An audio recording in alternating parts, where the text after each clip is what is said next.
You are now listening to the Checkmate Arcade Podcast, episode 201, recorded on December 15th, 2014, brought to you by Frigid Blast Studios in association with NoobReview.com.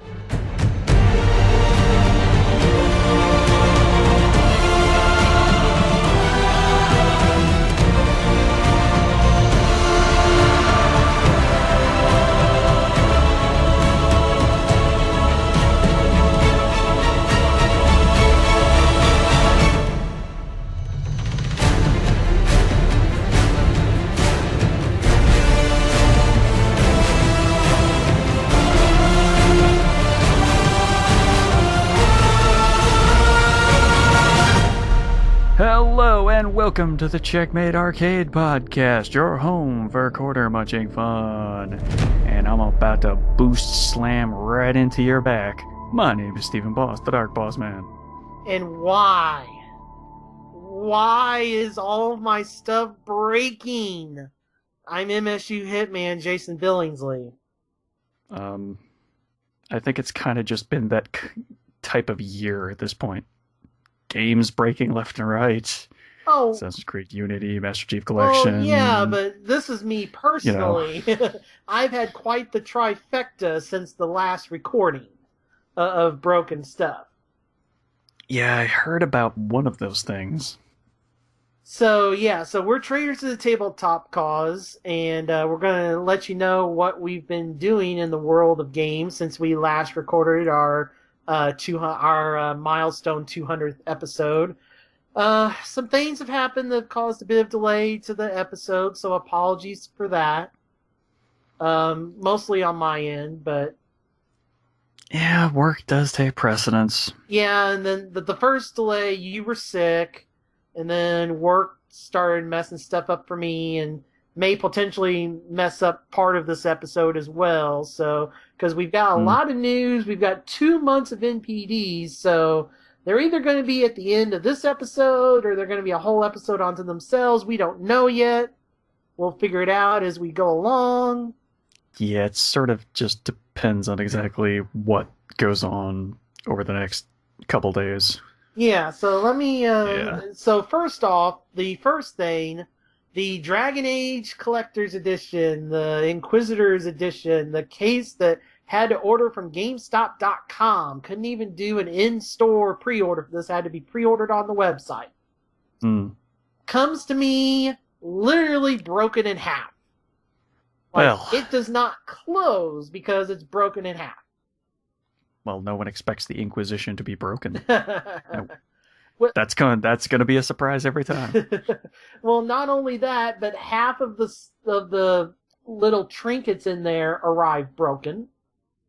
Oh, jeez. And a lockpick set. Kinda hard to pick locks when the set has no lockpicks. Oh. Like I have the little leather thing that's supposed to hold all of them, but it's completely empty. Wow. Seems like somebody may have forgotten to put those in. Yeah. Or perhaps swiped them. Yeah, so all the tarot cards are in there. The steelbook was in there. The biggest map piece that's just this big castle, that wasn't broken. The quill pen was in there. The inkwell was in there. The Orlesian coins were in there. But everything else was broken. So I'm in a holding pattern with Triforce Collectibles to see what they're going to be doing, because I'm far from the only one. This is like a mass thing. Like, there's a few YouTubers out there that got theirs in good shape, but almost everybody else got theirs in horrible, broken condition. I'm far from the only one. Yeah, that's really unfortunate, especially because of how much that thing cost. Yeah. You'd think that they would take better care of it when shipping it. Yeah. I mean, it wasn't a giant surprise when my plastic case Inquisitor edition... my standard edition. Inquisition Standard Edition got to me for $360. Only the plastic case was completely cracked on the bottom and broke apart. From Amazon. Yeah. I was very surprised. But, I got a second copy of it already, and that one's fine, so Well, good. the other one's on its way back to Amazon. Yeah. So, yeah, I don't know. That was weird. Because everything was rattling around inside that case when I opened that one. At that point, yeah, especially if it's a regular edition from Amazon, be like, no. No, thanks. I prefer one that isn't cracked and broken. Yeah. With potential for game discs to be scratched up. So that was number 1. So that's November 19th. Right. So here comes November 30th. Was that? Yeah, November 30th. Mm-hmm. Or that weekend. So Black Friday weekend. Black Friday's coming up. Oh, I haven't gone on the PS3 yet to redeem all of my PS3 and Vita PlayStation Plus stuff. Oh, right. I probably better go do that. And I've had my PS3 off. I had just turned it off, to save some energy, because, even the PS3 and 360, unless you unplug them, they're still in kind of a standby. PS3 especially. The 360 not as much, but the PS3 can be a power hog if you leave it. So I'd had it shut off. Yeah, so I think the 360, the only thing that runs is the transformer. Right. So I turned it on, and it was wanting to update, and I turned it off now. I had left it on long enough for it to download and update to the PlayStation Store app. Mm-hmm. But that had to wait because there had been a PS3 firmware put out that, hadn't been installed yet. Right. So I'm like, okay, fine. So I installed the PS3 firmware. Mm-hmm. And then the PlayStation Plus app updates, or PlayStation Store app updates, because a couple years ago they turned the store into an app, to prepare for it to, work better with the PS4 version and yada, yada, yada. And ever since then, the PS Store has been crap on PS3. Anybody with PS3 knows this. It runs like crap. So it's trying to load the PlayStation Store, and, yes, I have slow internet, but nothing else was accessing the internet. And it's loading and loading, and it crashes. And just goes, shuts the system off.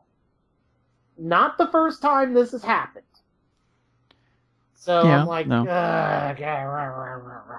So I go to turn it back on, and it tries to go on, and then it goes, and shuts off. Oh, jeez. Okay. So I flip the power off on the back, unplug it, come back to it the next day. Same thing. So PS3 system / app, PlayStation Store app firmware has crashed and broken my original PS3. Damn. And it's just got me cursing the legacy, Ken Katarugi, and the legacy of the PS3, because I mean, if there had been mechanical failure in terms of like, the laser, stopped working or whatever, the system's 7.5 years old. I mean, it's it would be understandable if it was mechanical failure. Yes, but it was their damn app crashing, which crashed the hard drive, because I'm sure that hard drive's toast. I have no idea. And I can't exactly take that hard drive and put it into another PS3, because when you do that, it wipes the hard drive.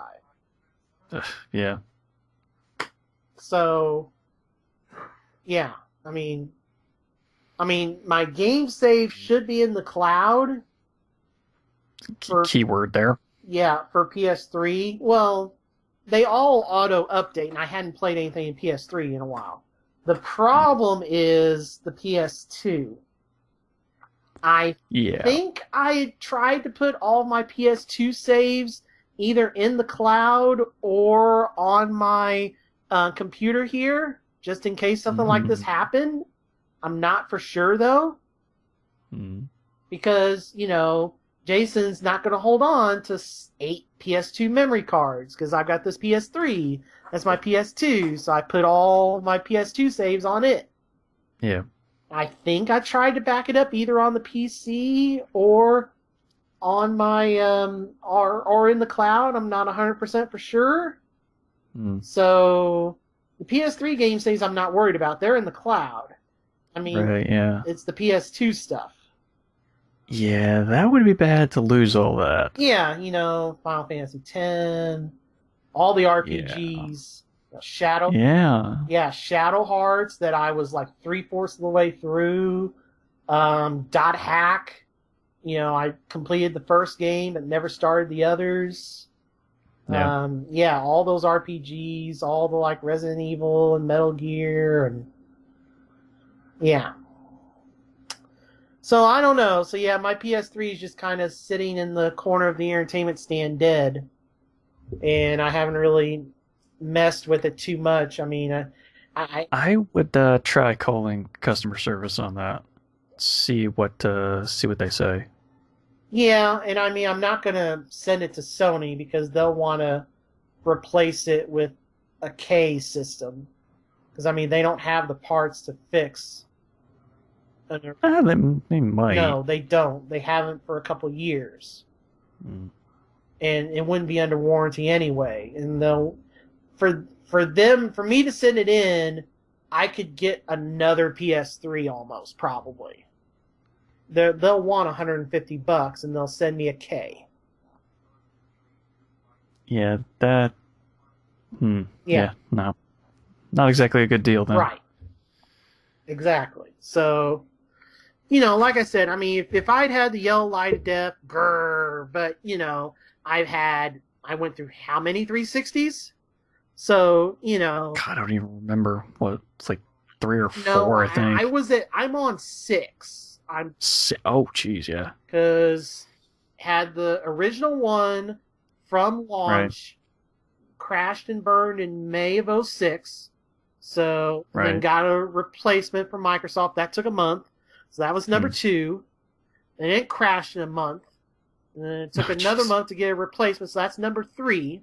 That's when I got the PS3 because that coincided with the $100 price drop. And then a year later, that one broke.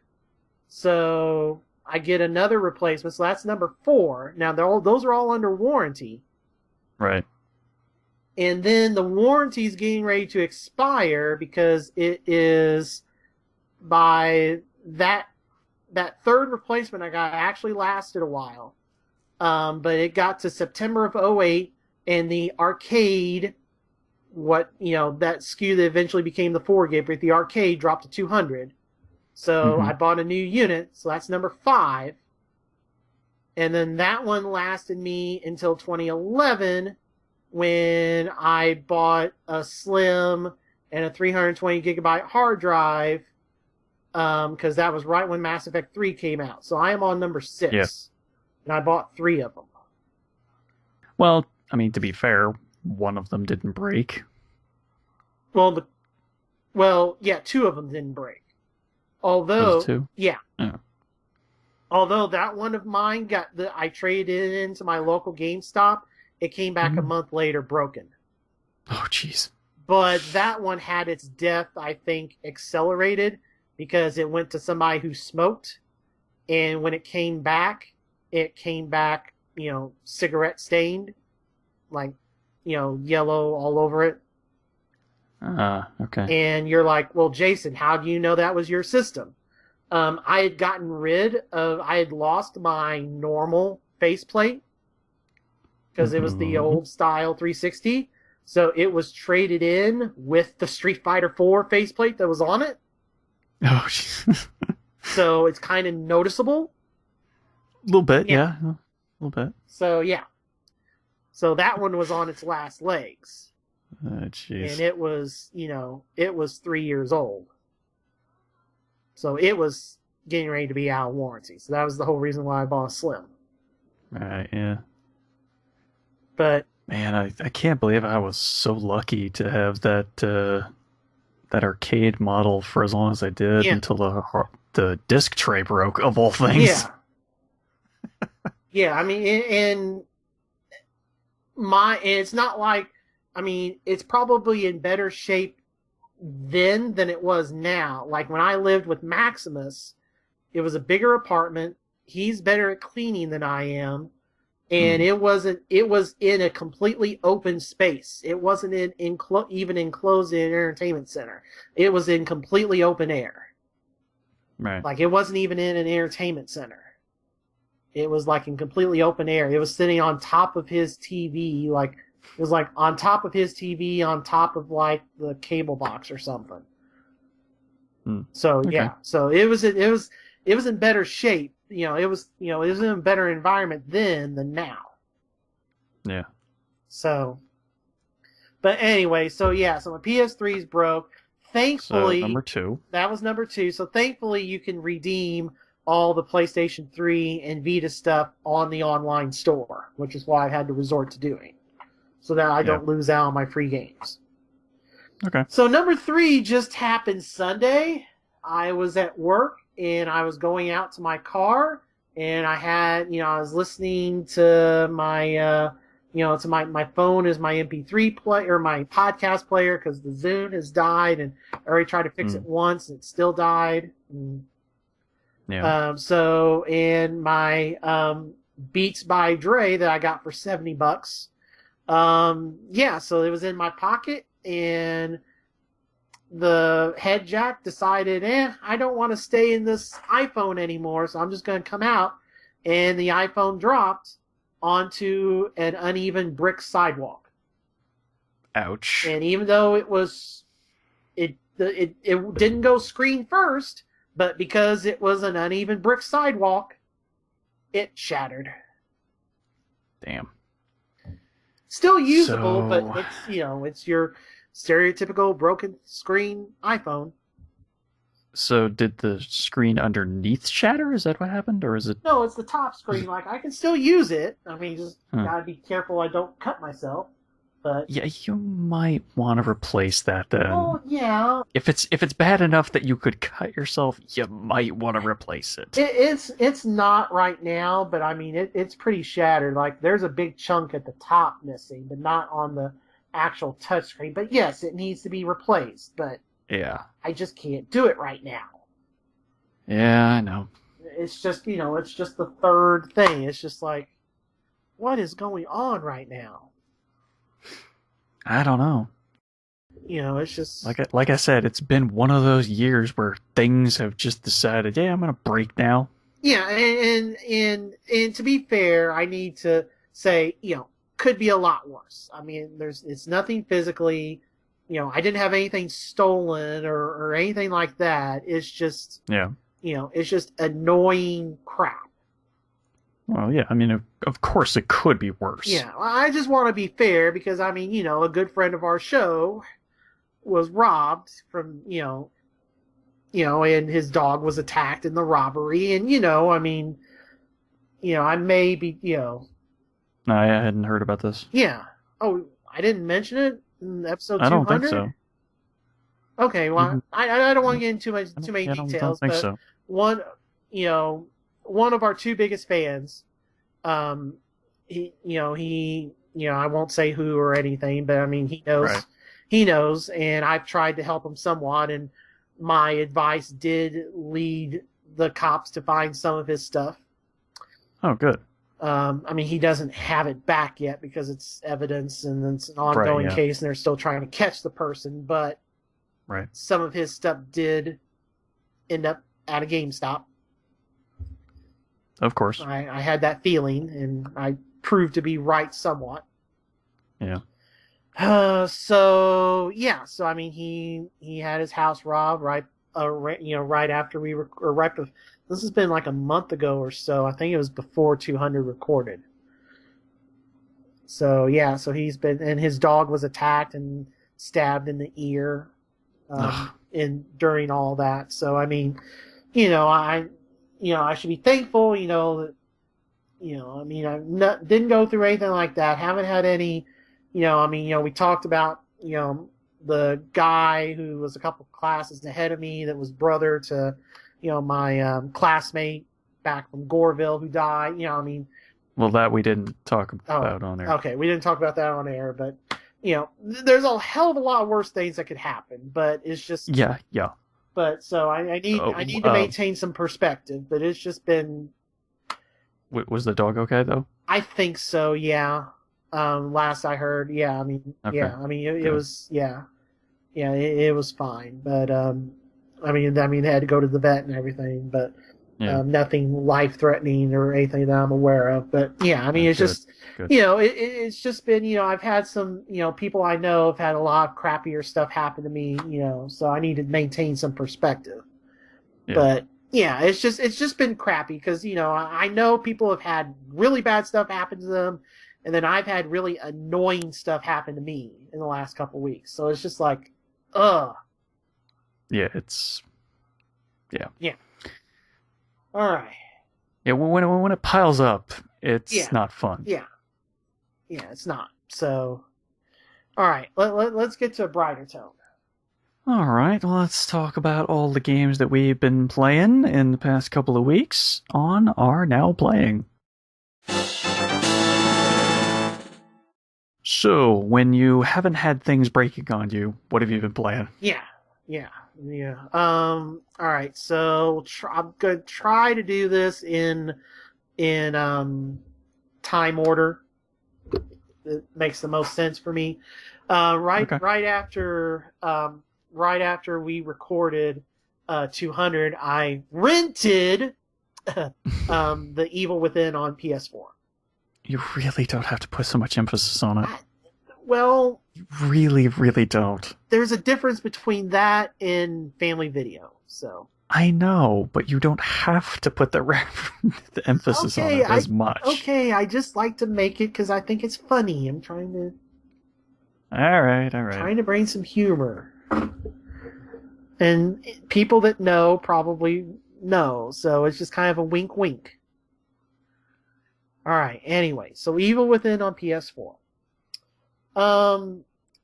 Man, I really wish that I could do like on the PC and not have the forced letterbox. Oh yeah, that's right. Oh god, I forgot about that fact. Yeah. Yeah, that is so annoying. Mm-hmm. Oh, why would they do that? Yeah, because that's how Resident Evil was, and not like that though. Because it's more cinematic and. Not when it interrupts the gameplay. Yes, I fully agree with you. Also, that game is not that cinematic in the first place. So, you might be barking up the wrong tree. It's not bad. No, I wasn't saying it was bad. Right. Just not cinematic. Yeah, I mean, that's the stuff that I've heard the reason why and everything, and I was really hoping in a PS4 patch they would just put that in, but hasn't happened yet. Yeah, my guess would be not going to happen for the console version, period. Well, we don't know. But that's just my guess. Well, I mean, you can do stuff like that now, because even like... Yeah, you can, but there's no guarantee. Yeah, because I mean, even something like the last game we'll get to had its number of saves you can have up from 40 to 50. So stuff like that can be patched, so... I don't know, we'll see. What? Why was it... Huh. Maybe somebody makes a lot of saves at various points in the game and then ran into you can't make any more saves because you've hit the limit. 40 saves, though? Yeah. Really? Yeah. That's not enough? Well... Hell, I wouldn't even use 10. But that's me personally. Okay, do you remember what happened with Dragon Age 2 and they had that horrible glitch with Isabella and caused me to have to put that game down for 4 months until they patched it? Not really, no. It's been a few too many years. Okay. Well, also, and I didn't run into this, but after a certain major event at the start of Act 2, there was a bug, which I think is fixed now, where once you talk to a certain character, if you're playing as the male Inquisitor, it would change your voice. Oh, right, yeah. Yeah. That's so stupid. So, yeah, and I just wanted various saves, and then, like, if something happened, I can go back. and not lose a ton of progress. Right, If, like, sure. the game crashed or something. I mean, that's understandable, but, you know, on Skyrim, I had like 3 saves total. Oh, I got more than that. Well, 1 hard save, and then the auto saves. No, I've got more manual saves than that. Basically, I could be like a giant bomb, whatever video game reviewer, or You could do quick I could looks do with quick well, let's choose this Yeah. save to load up Yep. because this puts me right before this thing. Yeah. Yeah, no, I understand the reason why people would do it. Yeah. Just it seems a little excessive Yeah. to have 50. Yeah. I know. Yeah. Well, 40, and then I had to go back, and I was like, okay, well, I need to delete a bunch of these, and I think. Well, originally 40, now 50. Well, right.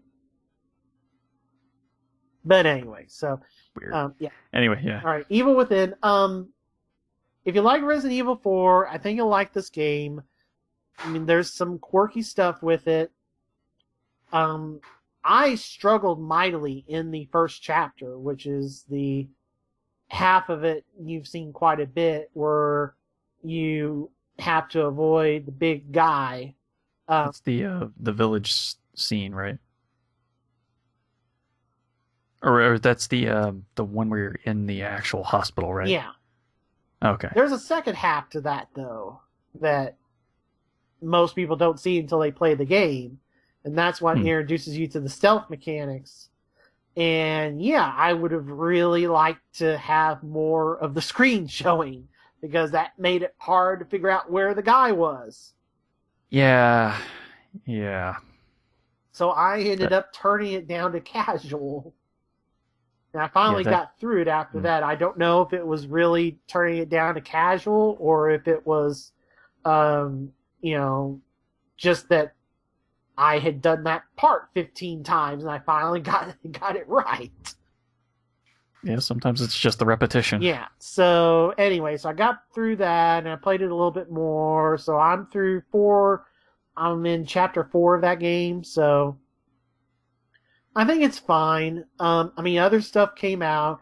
If you get it, there's been a lot of sales on it. I don't think you should spend $60 on it, but if you...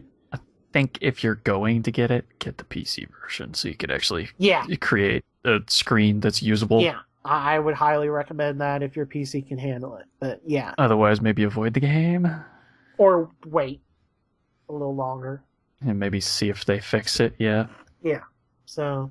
Highly doubtful, but yeah, maybe. Yeah, maybe. So, moving on after that, because this was right after we recorded, so work was getting ready to pick up, and work picked up at, and also, Dragon Age was looming. So, the second game came from my magical game fairies. And that is that your new word now? Well, for these, yes, for these games, these legal games that I got for free, yes. Okay. And the last one, I thought I was going to get another one, but I didn't. So the last one of the magical ones I got for free was Freedom Wars for Vita. Okay.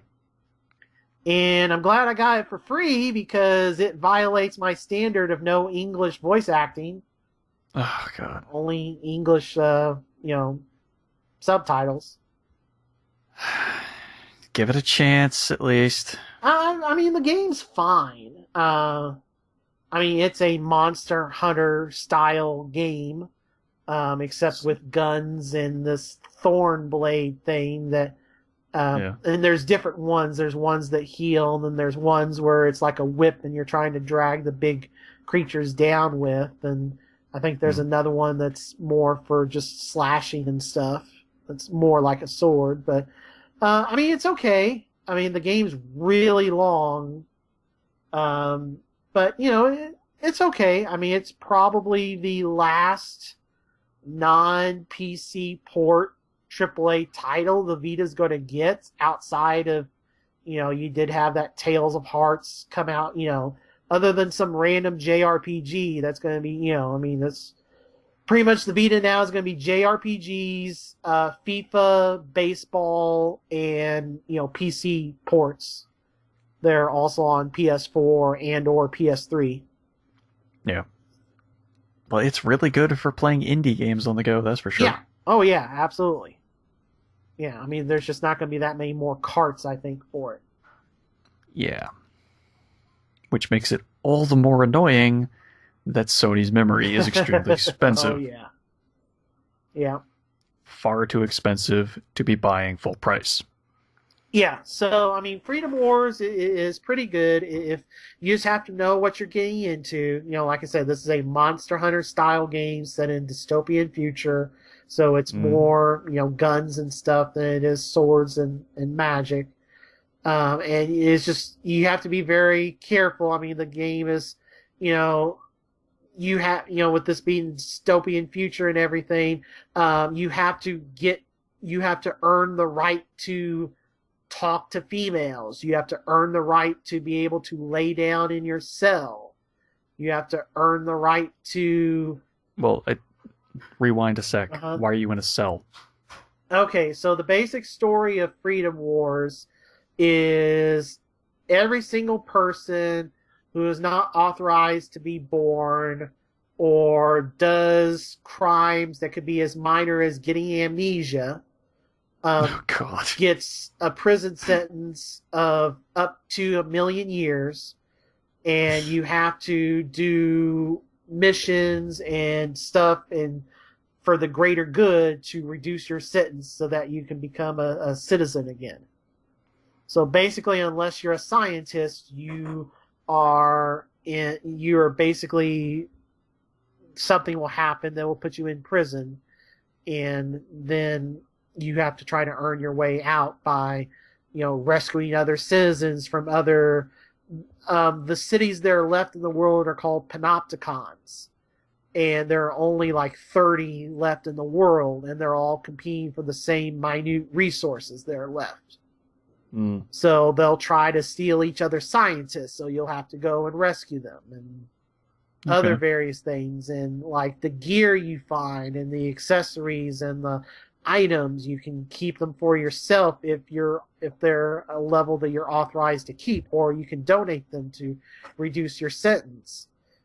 And like I said, you just have to be careful and follow the rules, because like if you run outside of combat, or if you try to lay down and you don't have those permissions, you'll get tens or hundreds of years added back onto your sentence.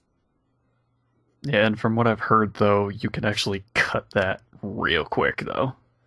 Well, yeah, and I mean, you're not going to get to 0. Like, that was one thing that I didn't realize until the game came out. Like, you're not going to get to 0. The game does not end. I mean, the last trophies for getting it under 500,000. That. Well, okay. I mean, this is... That seems like they're not actually letting you do what you wanted to do. Well, I think the game it's more of they're trying to make this into a series if it's successful enough. So... well, that's a bad way to start. Well, I mean...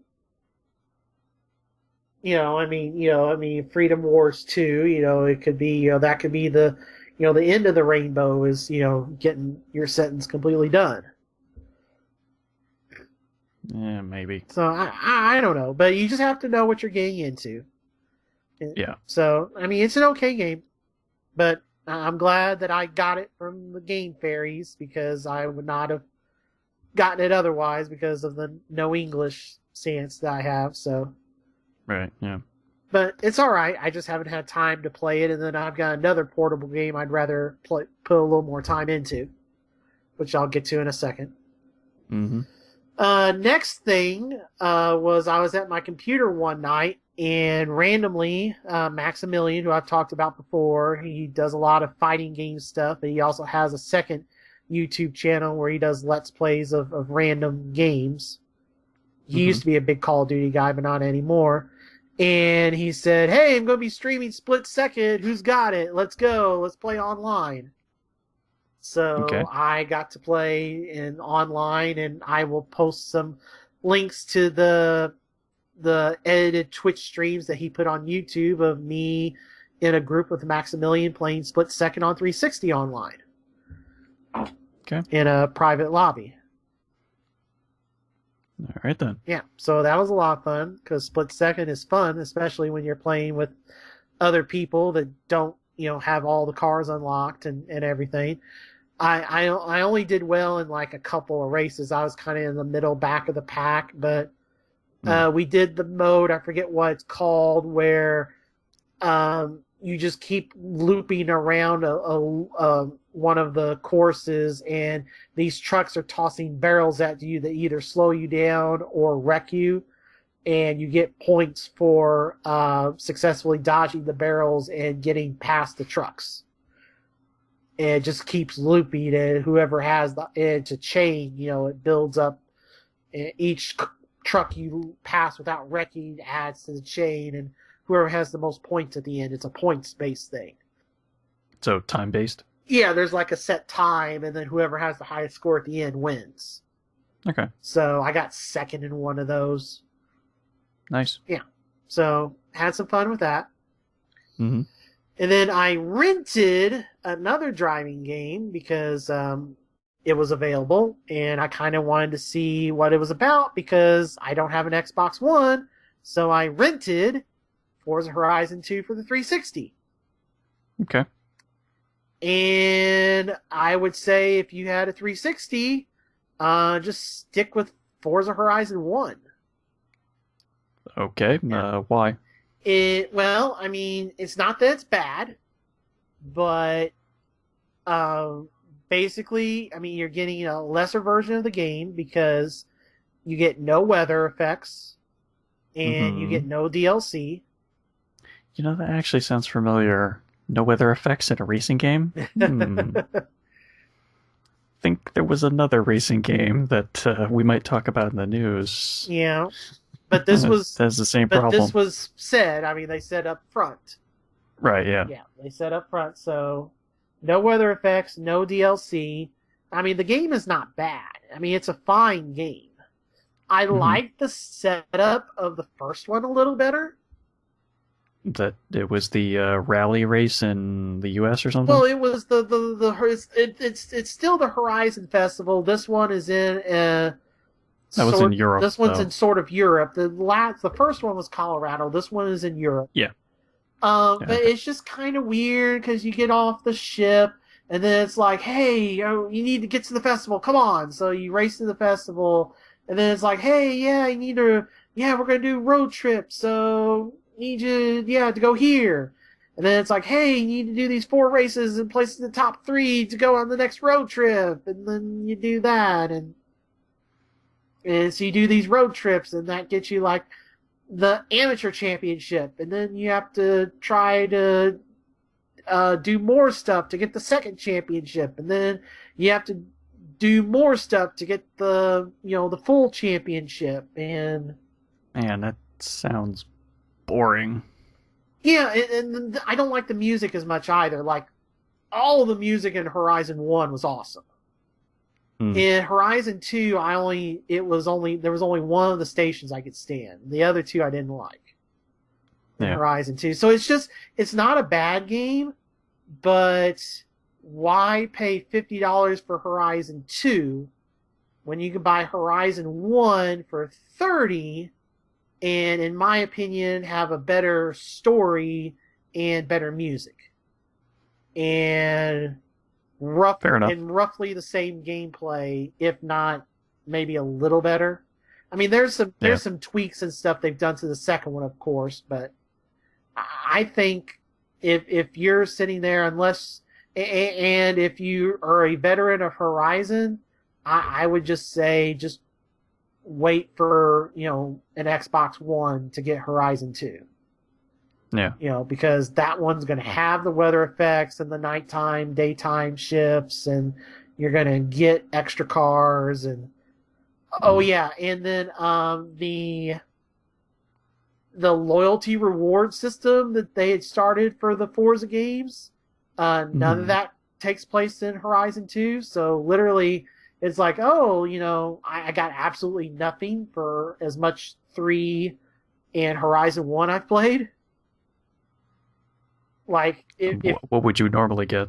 well, like if you go into Forza 5 or Horizon 2 on Xbox One, they have a loyalty program that would get you a bunch of free credits and cars. It's like, oh, well, you've played previous Forza games according to your gamer tag, and according to your achievements, you're going to get, this is all the free stuff you're going to get. Okay. Yeah, none of that's in the 360 version of Horizon 2. There's no loyalty rewards, so that's another thing. Yeah. So it's not a bad game, but there's no reason for this really to exist on 360 other than the sheer fact that Microsoft wanted a few more sales. Yeah. But I just don't think it's worth buying on 360. When I could get Horizon 1 cheaper and have just as good a time, if not better. Yeah. I don't think there's enough improvements from Horizon 1 to Horizon 2 on 360 versus if you're going Horizon 1 to Horizon 2 on Xbox One, I think there's enough improvements to make that jump. Okay. To me. Right. All right. Moving on. At some points, I was downloading something or playing something I can't remember, and I played a 100cc circuit of Mario Kart 7 on 3DS. Oh, cool. Oh, I know what it was. I didn't have enough time to start the next 3DS game that I'm going to mention, but I had enough time to play Mario Kart 7. Yeah. So I played Mario Kart 7. Okay. So I had about 20 minutes. And yeah, the 100cc is really a lot tougher. Yeah, it's a big jump. Yeah, I struggled to get first in that. I did like the first circuit. Yeah, after a while of playing the 100cc tracks, because I was playing more of it, I started to get in kind of a groove where it was a tiny smidge easier than I was having at the beginning. But yeah, it's still real challenging. Sorry, my nose is getting stopped up here. So you're not the only one. I'm having trouble with my nose too. I'm trying to hide though. Yeah. So, So I mean, Mario Kart 7 still pretty cool for portable. Yeah. 8. Well, other than I don't know about Mario Kart 7's battle system. I don't know. I never heard the complaints about it that I did with 8 though, because I mean 8's is just a waste of time. Yeah. But I think 7 is still the same battle system. Yeah. That it's had all along. But of course, I don't really usually do the battle system because it's kind of not that interesting for me. Yeah, I mean, I don't know. Like, I mean, I left the Nintendo ecosystem pretty much outside of the GameCube after Super Nintendo. So, and then I didn't have any friends. So, locally. So, even though I had at one point, I think I had Mario Kart DS. And I had Mario Kart Double Dash for GameCube. Those just sat there because I didn't have anybody to play them with. Oh, Double Dash. So good. 7.9 IGN. Oh, it's such a good game. It's so much better than the Wii version. Oh, yeah. God. Me and you have that cross to bear.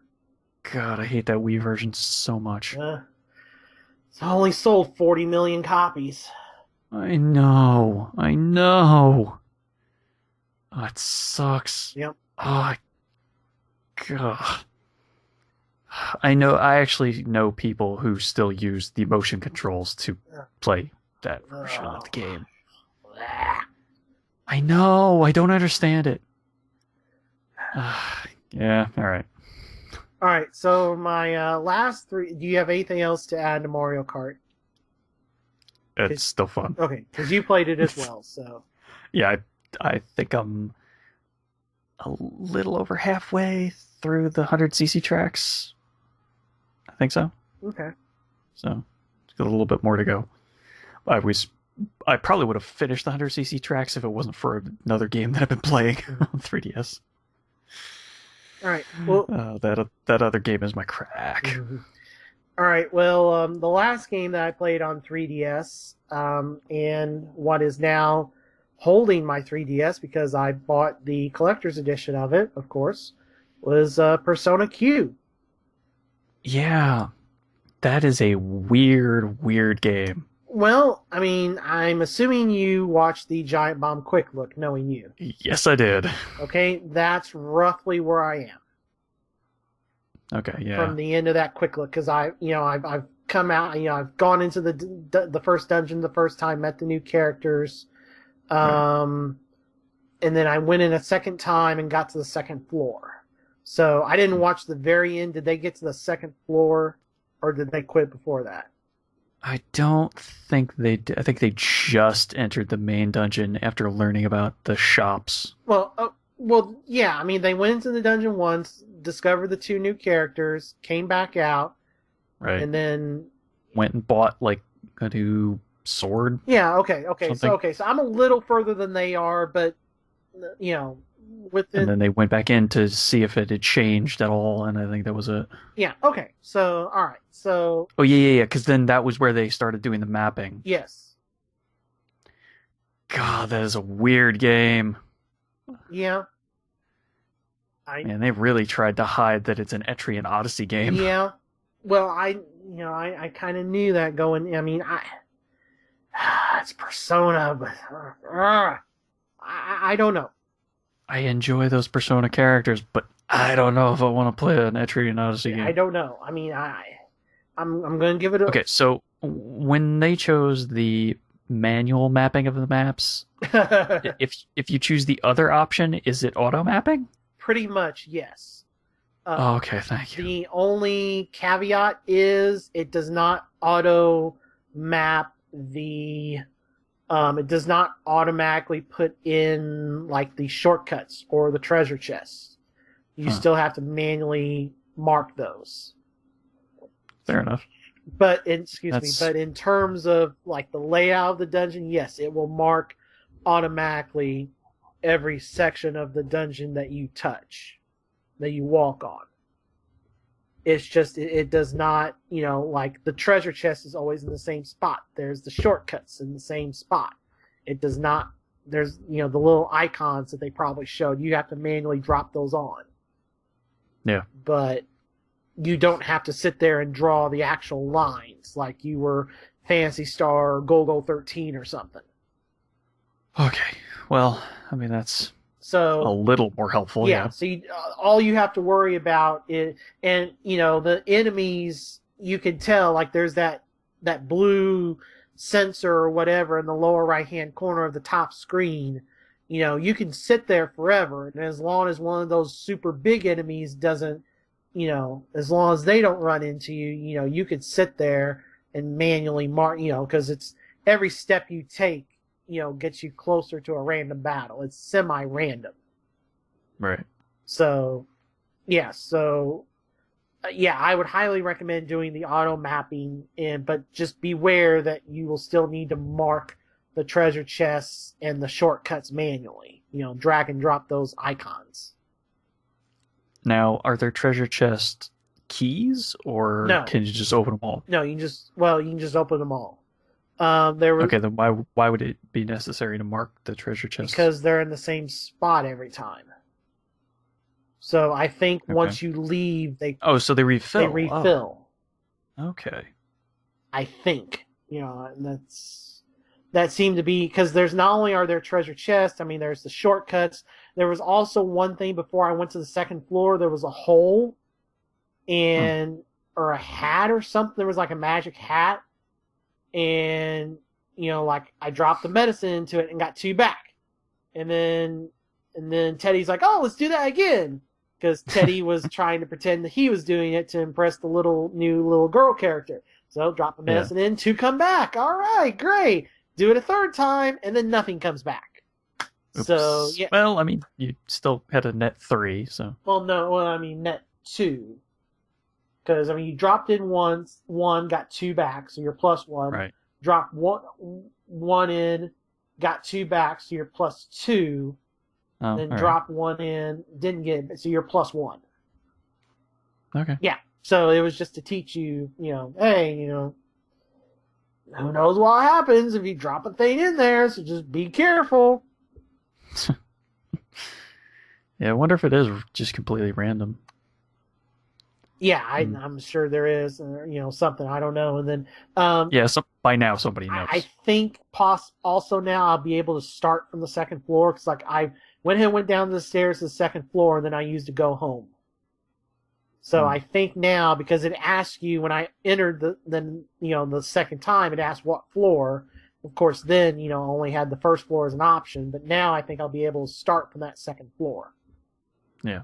So, but yeah, man, I really enjoy the Persona characters, but man, that is a long intro. Well, Golden's pretty long too. I mean, I know, Golden gives you more opportunity to save. I mean, it's a real long intro. Golden is longer than that before combat. Golden is probably 2 hours of gameplay before your first combat. Right, but you're still actually controlling the character. Somewhat, not a whole lot. I mean, it's basically telling you where to go, who to talk to, and yeah. But so I mean that's kind of a Persona thing more than, I think that's a Shin Megami Tensei thing more than, they have kind of long intros. That's why I was like, well, I've got 20 minutes. There's no way in hell I'm starting Persona Q. I know better than this. I'll play some Mario Kart and wait till I have more time to start Persona, which was a good thing. So so I mean, just be prepared. This is an Etrian Odyssey game in a Persona skin. So just beware of that. And it's still, this is BS, and I don't even know if my comment is still on their YouTube page. Who knows? But it is still BS that the regular version of this game is $50. I don't care that it comes with the second half of the tarot card set. That does not justify the $10 increase in price.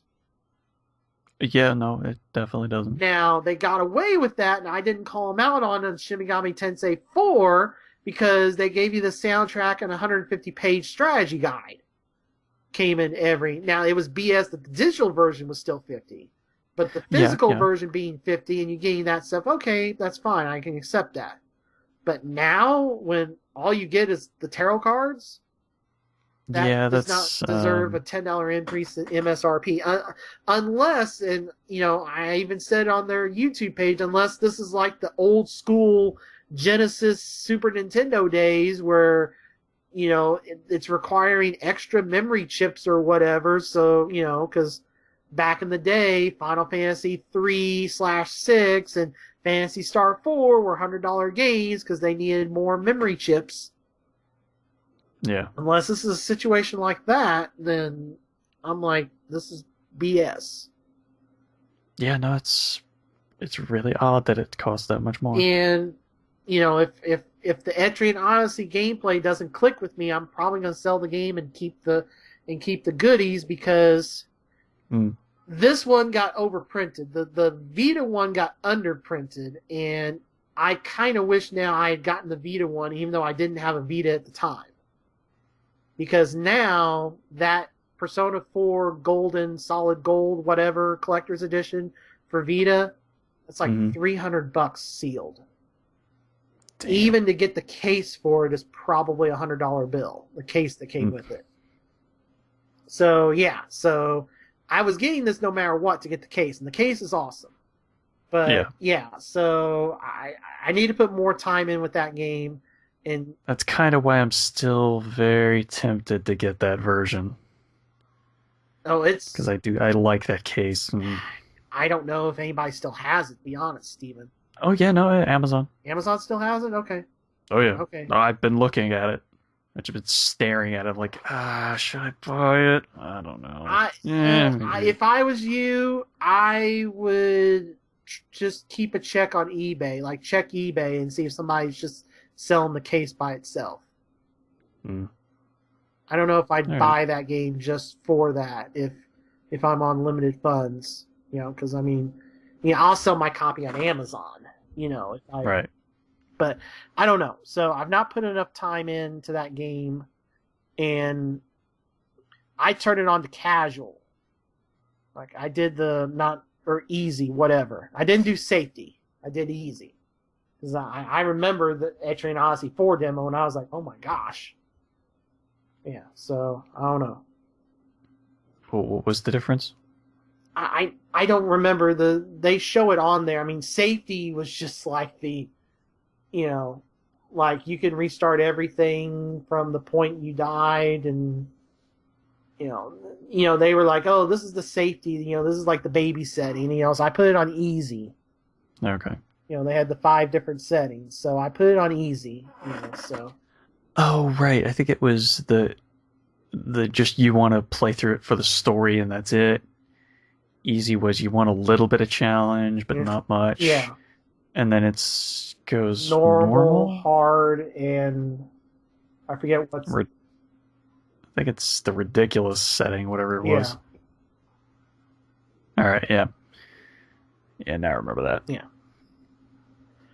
So, so I need to put some more time into that game before I can really, have a definitive opinion one way or the other, but... Right.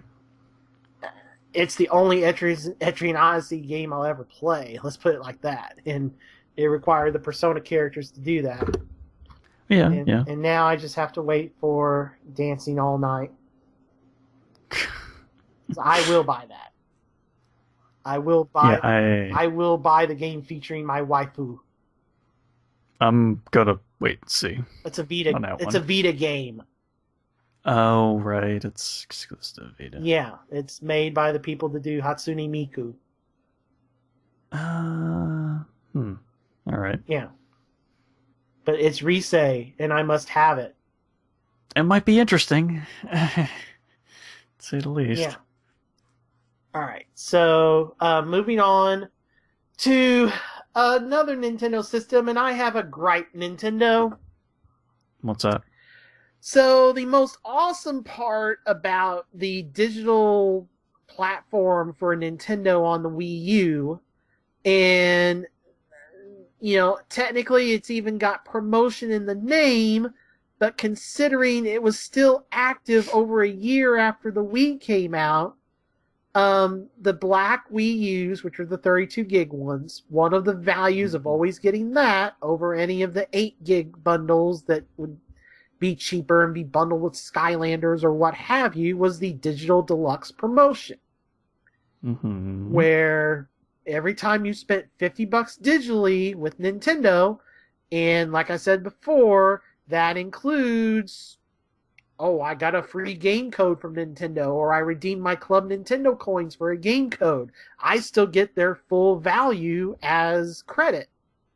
Mm-hmm. For every $50 you spend/redeem, you get 5 back. Right. It's not the best deal, but it's not bad. Okay. It's hell of a lot better than PlayStation. I mean, PlayStation only does it, they'll do like, spend $100, get 10 back, but it's only purchases in 1 month. And Microsoft's point system is worse than that. God, their system is so bad now. And plus I've bought fewer and fewer things on there, so that hasn't helped either. Well, yeah. But, and then, like I said, Sony will do that stuff, but it'll be purchases made in a 1 month period.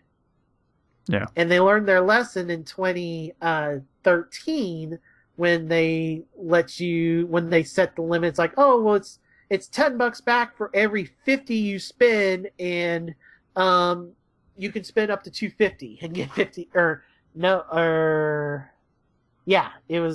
it stacked up to $250, so you could spend $250 and get 50 back. This year when they did, it capped at 100. It's like spend 100, get 10 back, and that's it. You couldn't spend 200 and get 20. It was like, so right. They set a cap for that. So, but like I said, that's only for 1 month. This has been since the Wii U has come out. Now, granted, I've only had a Wii U since February, but because of the, my free Zelda game download and oh, the Super Mario Brothers I got free for buying Mario Kart, Mm-hmm. and the free games I've redeemed from Club Nintendo, and a few random things I've bought. I'd already gotten four $5 backs. So I had spent $200, over $200, quote unquote, Mm-hmm. in the Wii U Virtual System in less than a year. So I'm posting Right. on CAG at some point in the last couple of weeks, and they're like, "Hey, the Digital Deluxe promotion's ending, idiot." Not really idiot, but that was kind of I was like, "What?" So I go and look, and sure enough, you go to the page, and they're like, "Digital Deluxe promotion ending December 31st. You may redeem rewards up until March, but you cannot earn any extra rewards after December." And it's like, so in now that the Wii U's actually selling somewhat, now you're ending the Digital Deluxe promotion. It's like, Well, yeah, that was their little in to get everybody to buy one. well, it didn't work. It helped a little. It got me to buy a bunch of virtual console games or redeem all my Club Nintendo coins for them. Yeah. Well, Well, yeah, but now that incentive is leaving. So yeah. basically, I redeemed. You better be a real big Nintendo fan now. So I had some coins, and because I'm really really close to. I was halfway to another $5 credit. Mm-hmm. So I redeemed 400 coins, and I got a couple more Super Nintendo Virtual Console games. So the two that were available before the promotion shifted today were Pilot Wings and Vegas Stakes. Okay. Now, Pilot Wings I never owned. Yeah, I never owned that either. And I can see why now. I think I rented it once, and I'm not very good at it. And it just doesn't click with me. Yeah, it's like a flying game, though, right? Yeah, I mean it's Yeah. parachuting and flying, and I couldn't get the controls. Like I had to try 3 times just to pass the first 2 trials to get enough points. Yeah, I think that's why it Because never appealed to me, because because it looked a little too much like racing. well, I kept crashing the plane. Like I did okay at the parachute, but I crashed the plane. Okay. On the landing. So I was like, yeah, I don't need flashbacks to Top Oh, Gun wait, you again. have to land it? Yes. And if Ah, you go in too fast, you crash it. well, So yeah, so alright then. that gave me flashbacks to Top Gun. So I was like, nope. So yeah, that was kind of okay. I mean, I own a classic Super Nintendo game now, but I don't really like it. But whatever. Yeah, I well, like Vegas Stakes a lot more. That's still one of the best quote unquote casino games out there. I'll put that up against anything other than Casino Kid. alright, so what is Casino Stakes? Vegas Stakes.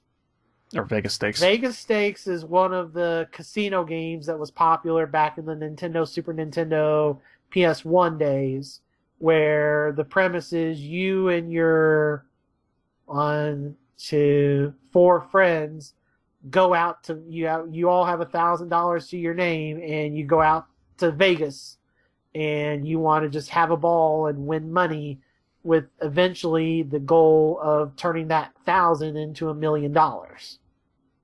Huh. Okay. And there's 5 different casinos, the fifth one being locked until you hit $100,000. Right. And each casino has different limits to there's 5 games they all play. They all have blackjack, slot machines, craps, roulette, and 7-card stud poker. Hmm. And Okay. the different casinos have different bet limits. So, you're playing these casino games to increase your bankroll. While you're playing the games, random events will happen, and people will come up to you, and you have to make a decision whether you say, "Hey, yeah, I remember you," or yeah, I'll buy your watch or this or that or whatever. And it's kind of 50-50 to whether what you do ends up increasing your bankroll, sometimes dramatically, or decreasing it. Okay. Like, somebody be like, man, I lost everything. Will you buy my watch for $200? Sure. You say yes or no. And that watch could be a fake, and you lost, most of that $200. Or it could be real, and somebody could come up to you and offer you $3,000 for it. Jeez. There's some random events where, I think back in the day when I played it on Super Nintendo, there was a random event that got you almost $100,000. Huh. Okay. So yeah, so in the middle of playing all these games, these random events will happen that can dramatically increase or decrease your bankroll as well. Now you can go to your room at any time and save your game. So it's a save state. So you go and save your game, and you can't do it in the middle of one of these events, but right.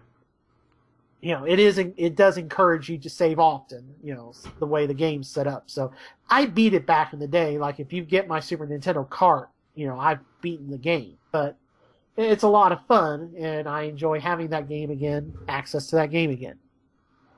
Yeah, okay. All right, so the last game I played. And played some more. To the tune of about 80 around 80 hours in the last 3 weeks. We're a little over 80 at this point. Is, of course, Dragon Age Inquisition. Well, I think everyone expected you to play that for quite as long as you did. Yep. I beat it Sunday night. Didn't like how one thing resolved itself at the end.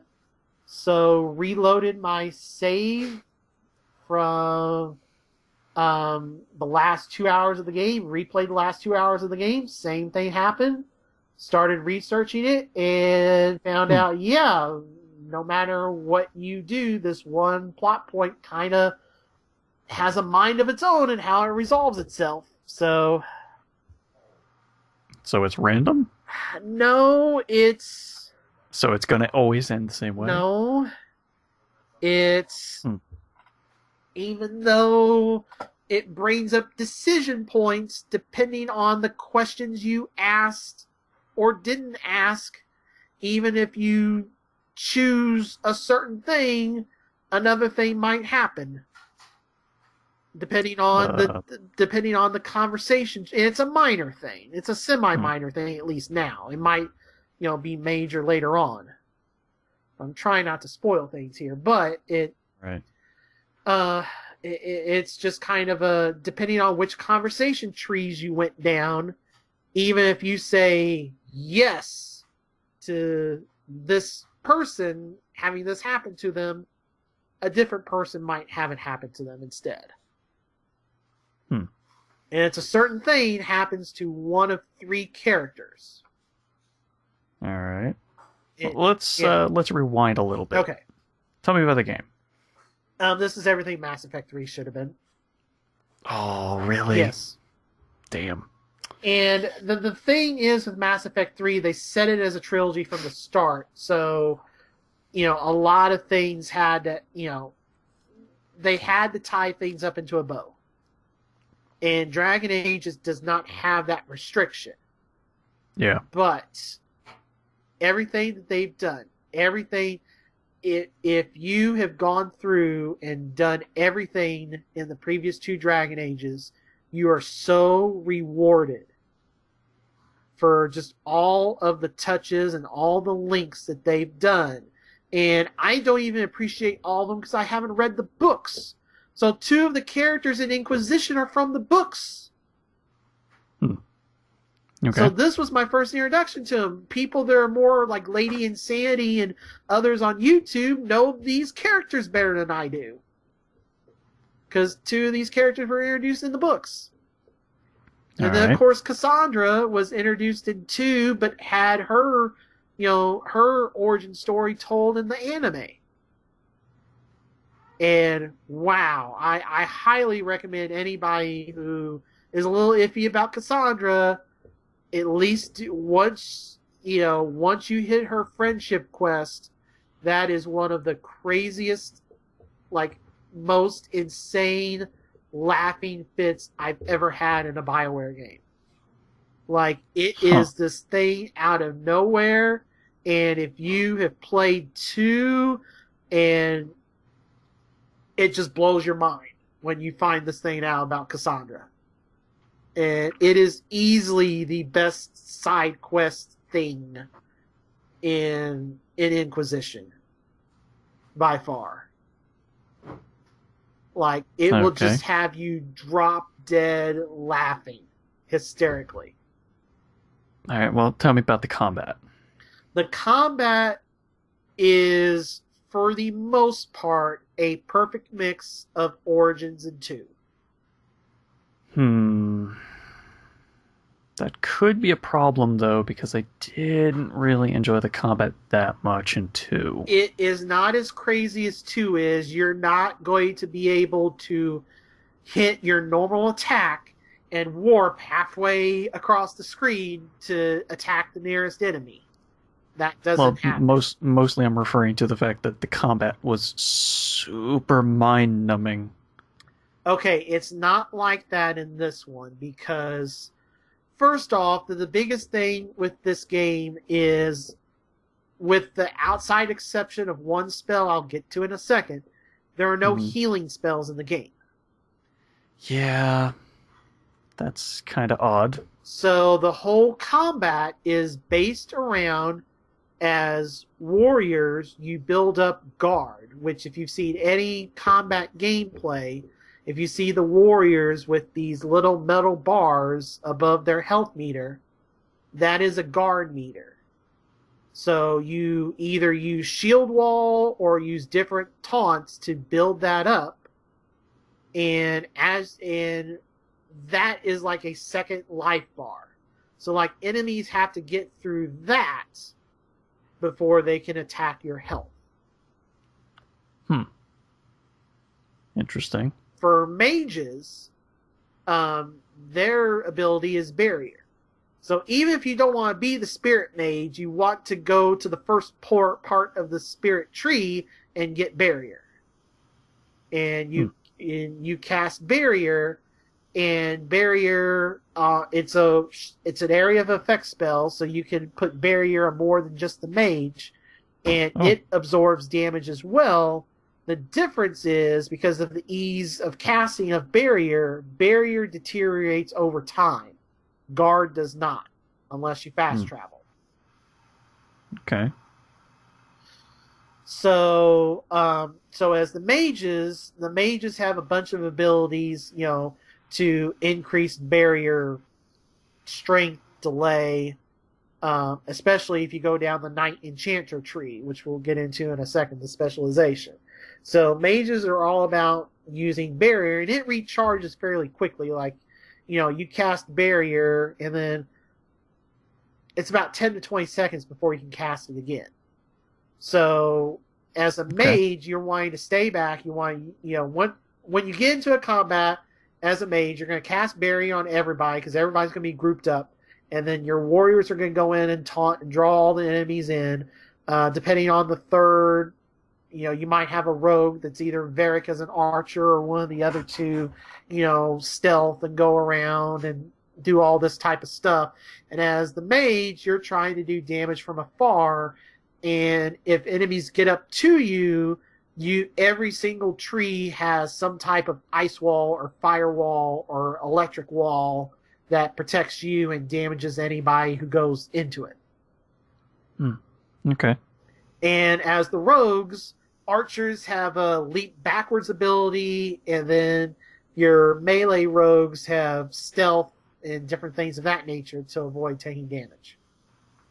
Or they can drop like spikes, like caltrops and stuff, depending on which tree you're in. Right. Okay.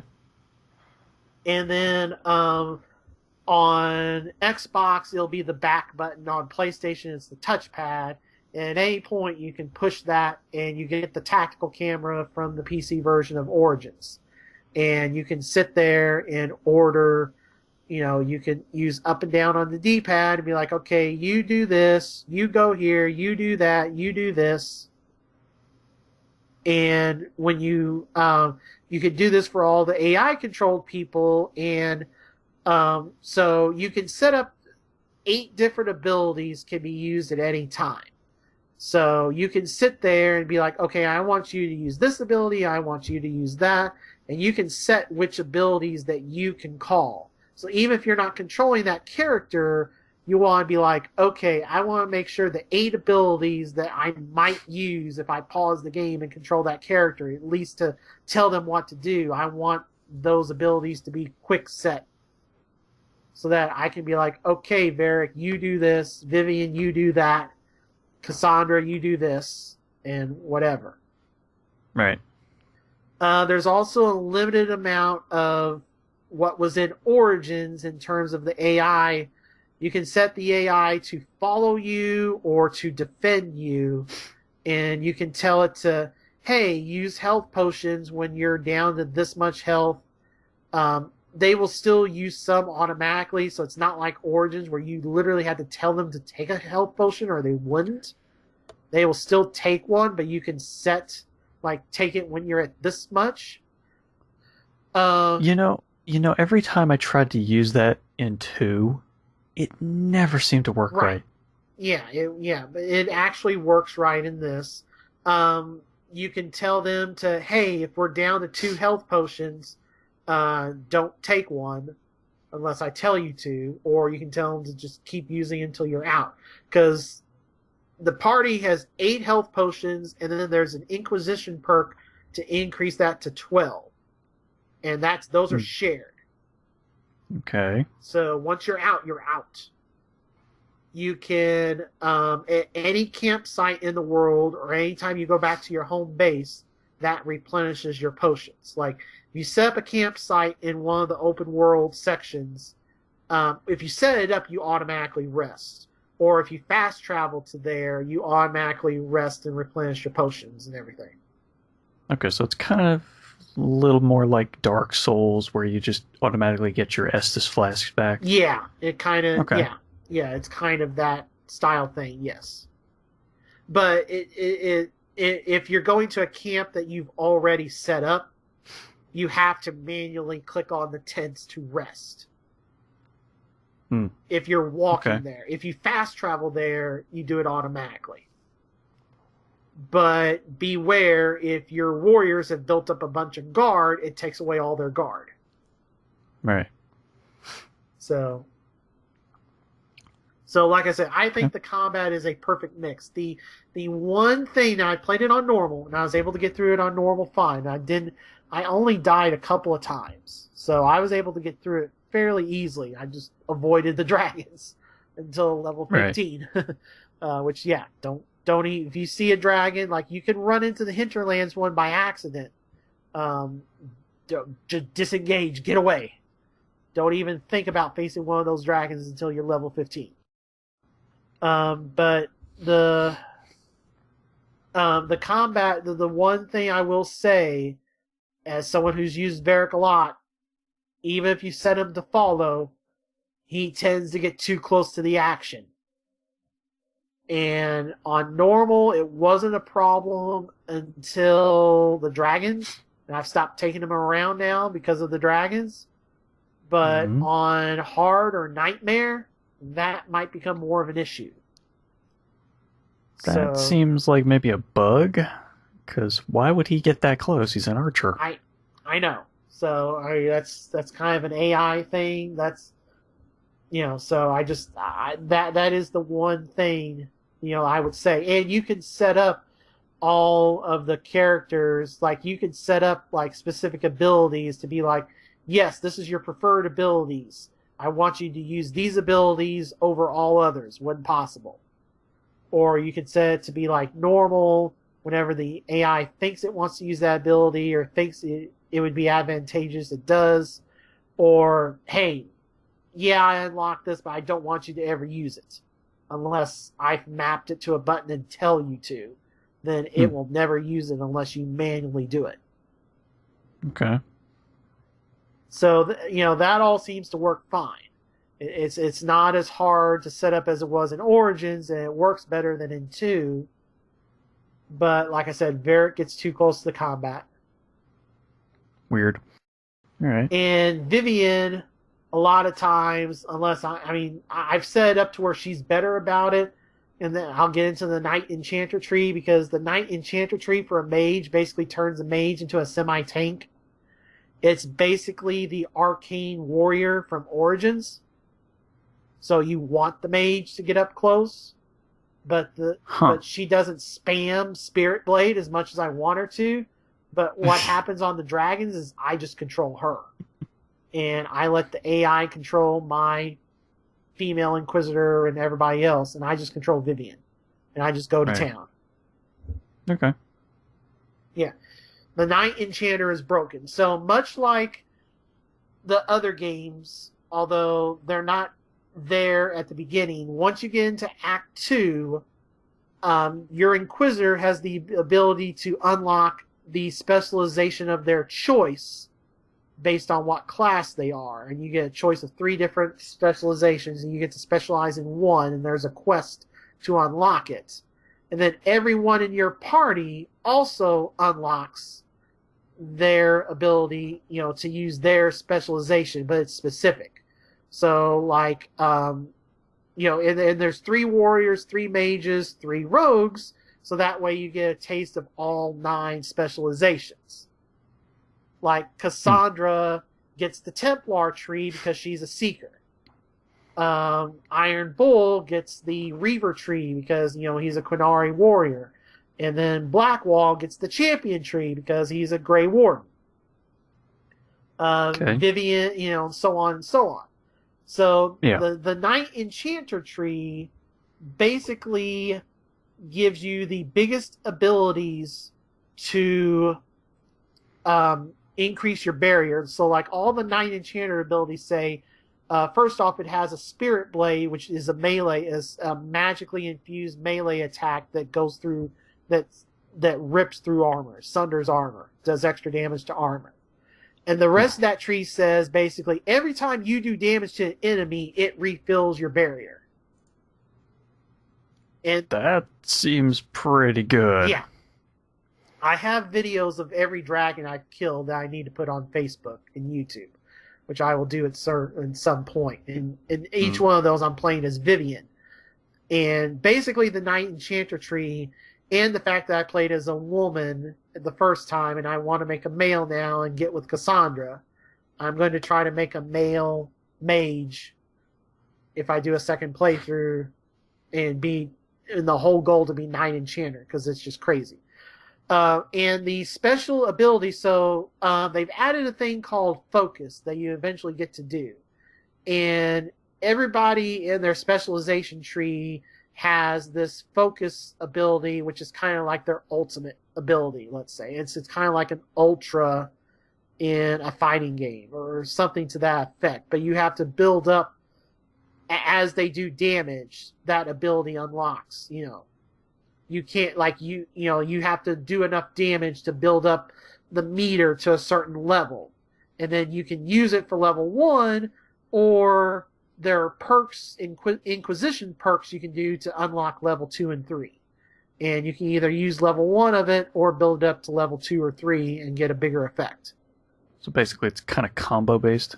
Yeah, it's combo based. And in this game, the combat is all about the combo. So let's say something from the trailer, for example, Vivian freezes an enemy. Well, if you're a warrior and do shield bash, or a 2-handed warrior and do the leaping, jump up in the air and slam, you get the shatter bonus, which does more damage because they're frozen. Or, there's if you catch somebody on fire, there's all these bonus damage things that stack on each other. Yeah. And yes, that's combos, and that increases focus more. So like I said, it's kind of like a fighting game in that aspect. All right. So the focus ability in the Knight Enchanter tree is the one healing spell in the game. When the Night Enchanter casts it, it auto-reses any characters who are dead, and it regenerates your health for a certain amount of time, depending on the level of focus you used to use it. So if you're like level 1, it regenerates your health for this many seconds, level 2 this many, level 3 this many. Yeah. Well, that does seem pretty powerful. Yeah, the Night Enchanter is insane. And what's crazy is, so it's not like there's actually an option, because the Necromancer tree has the haste spell. Does that do what haste in every other game does? Yeah, except the screen, basically you're moving in normal motion and the enemies are super slow down. Okay, so it's kind of the reverse. It's just basically slow time. Well, the way it looks, like, it makes the screen look like it's slowed down and you're going normal speed, but to the game, you're faster than, Yeah, it's kind of how they do it in quite a few different games. Yeah, so the visual effect is, but it's the same effect it would be in a normal game, except, it just looks different. Right. It looks like you're fast and they're slow. When it's just, so that's just the effect it does. So so that's the Necromancer tree, and then I forget what's even in the third one. But, so I mean, each, now, before you say, well, Jason, how, I've already built up points, there is an item that you can buy at your home base. The first one only costs 1 gold, and then after that it costs 300 gold each. It's an amulet, and whoever puts on this particular amulet, it shatters immediately and refunds all your skill points. So it lets you respec. Fair enough. Yeah. The other thing I would say is, and this is kind of a bug, you will not get a lot of... So basically the loot in this game is common, and then there's rare, which means it has slots where you can use the crafting system to improve it, and then there's unique, which will normally be some type of item with a name and a codex description and 2 item, all the slots already filled with improvements. You can swap those improvements out for different ones, but so all the drops are white for common, blue for rare, and purple for unique. You will have a hard time finding uniques for whatever class your Inquisitor is. I've seen this across multiple playthroughs. Why is that? I don't know. It's something in the game that causes, no matter what, like, I have gotten many more unique weapon drops for everything but a sword and shield. I've gotten a handful, but nothing compared to what I've gotten for mages and rogues and two-handed. And so the nice thing about the deluxe edition was normally, the weapons you get for free or pre-order, what have you, they're okay for the first couple hours and then they're done. The cool thing with the weapons in this game is once you hit level 10 and then 15, you can craft upgraded versions of them. Huh. So I've basically been the same armor the entire game. I've just, been able to upgrade it twice. Right. To stronger versions. Okay. And now I've been able to use, and the crafting materials are all 4 different levels of either common or rare materials. So, like, I've killed enough dragons now where I can make everything for my Inquisitors made out of dragon bone. Ooh. It's like the armor's made out of dragon, the shield's made out of dragon, so it's like, yeah. So straight out of Skyrim? Yeah. Kind of. Basically, the crafting system, you there's a spot you hit X, and then you get a menu of all the different things you can modify, or, if you're doing the modify or the create, it'll be like, okay, these are the schematics you have, and when you choose a schematic, it's like, okay, you need to select the material for this section, this section, this section, and this section. And then eventually there'll be rare masterwork items that will either increase your stats overall or like gives you this special ability. Okay. So there is a reason to use the crafting system in this game.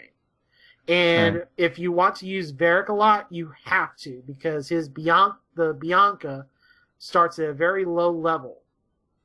And if you want to use them at all past the first couple hours of the game, you have to find parts and upgrade his weapon. Why would he start at such a low level? Well, it's just the Bianca. It starts at just kind of a base thing.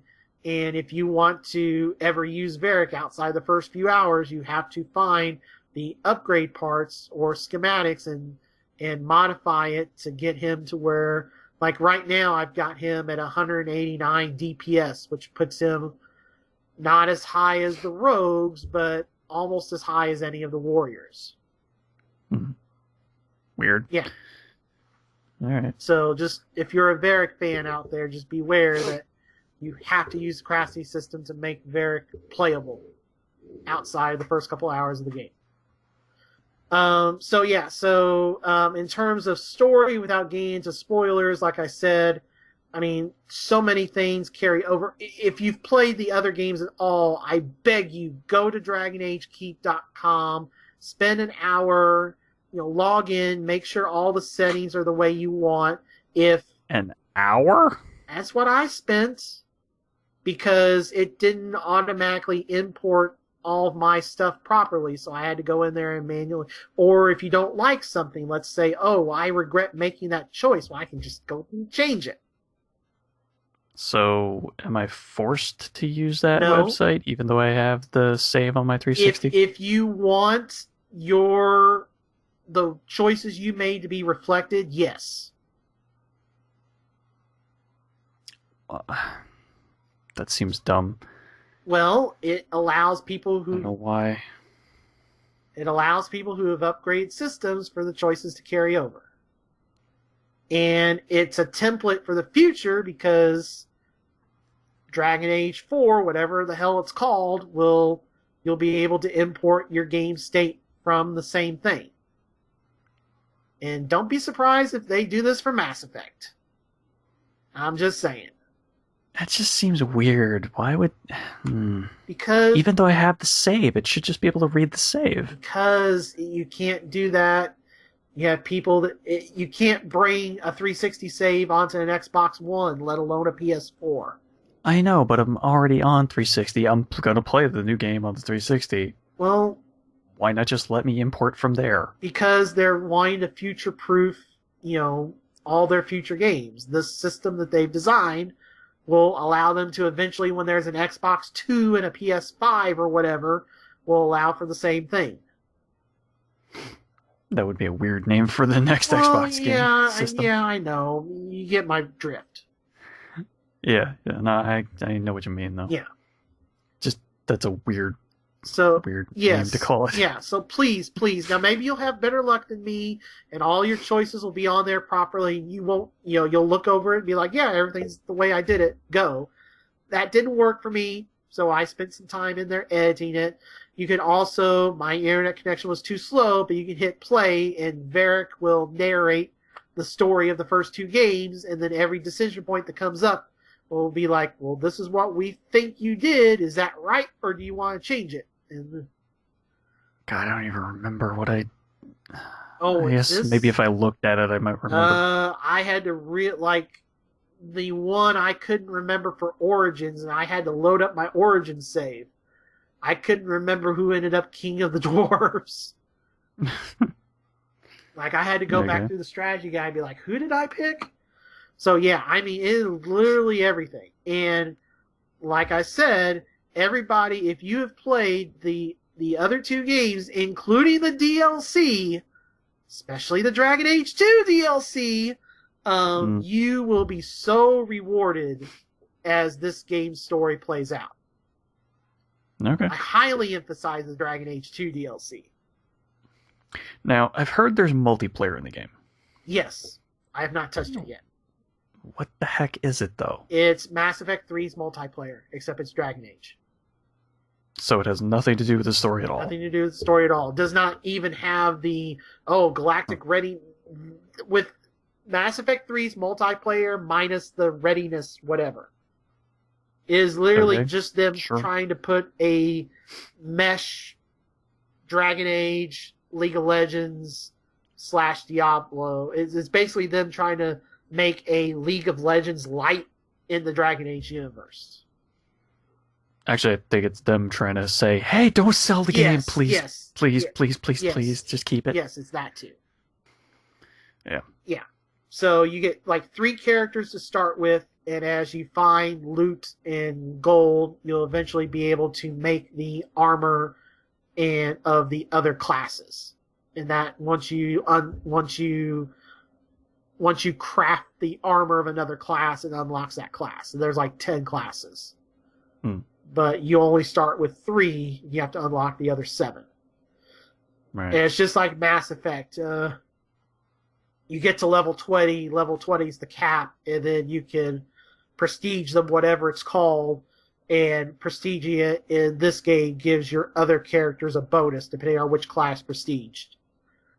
Okay, so at least there's actually some reason to do it now. Yes. As opposed to Mass Effect, where there was literally no reason to. Right. I think it helped your readiness if you had a bunch. Yeah, but seriously, you never needed that extra boost. Never. It was a terrible thing to do. Alright. So, I guess that covers everything? It covers everything I think that I can say without spoiling the game. I think the combat is awesome. I think it's the perfect mixture. The story is awesome. I mean, this is the best writing in a BioWare game since Mass Effect 2. By far, no question. It's not perfect. There are a couple of quirks. Now that I've beat the game, all the vendors, other than the thing that I talked about that lets you buy the respec, but that's a specific vendor in a specific spot. The other vendors that were there all disappeared after I beat the game. I mean, there's vendors, in the different areas or what have you, but I had vendors in my home base that I could do quests for and all this stuff, and now they've all disappeared. Huh. So, yeah. Okay. And then, like I said, Varric gets too close to the action. So, by far, it's not perfect, and thankfully, I've not run into any of the crazy bugs that other people have. I didn't play a male Inquisitor, so my voice didn't change. I never had a crash. Like some people have had crashes. I've never had a crash. The only bug I really had a couple of times was that sometimes randomly I wasn't able to switch party members, so I'd be locked to whoever I was controlling when the bug hit. Now the bug will clear itself up the minute you fast travel, but let's say you're in the middle of a really long kind of dungeon sequence that you really don't want to start over. Yeah. So, yeah. But at least it does let you use the tactical camera if you want to, then? No. Well, yeah, I can activate it, but I can't switch party members to tell them to do what I want them to. Oh. Yeah. So, like I said, that just kind of randomly happened twice to me, and it fixed itself once I fast traveled anywhere, but... Seems like a problem, though. That was annoying. But I've not, this isn't... Maybe not as game-breaking as an entire game that doesn't work, so, Assassin's Creed Unity. Or Master Chief Collection. Or Far Cry 4 on PC. See, I haven't heard that. Okay, so Patrick... so on PS... Oh, right, okay, yeah. I remember that now. Yes, I've heard that story twice now because he told it on his podcast. But yes, right. But I think he said he played it just before the game came out. No, he played it right when the game came out. Okay, so that might have been pre-patch 2? I guess it was the week of. Like, it happened to him the week of, and it was because he was using ATI instead of NVIDIA or whatever.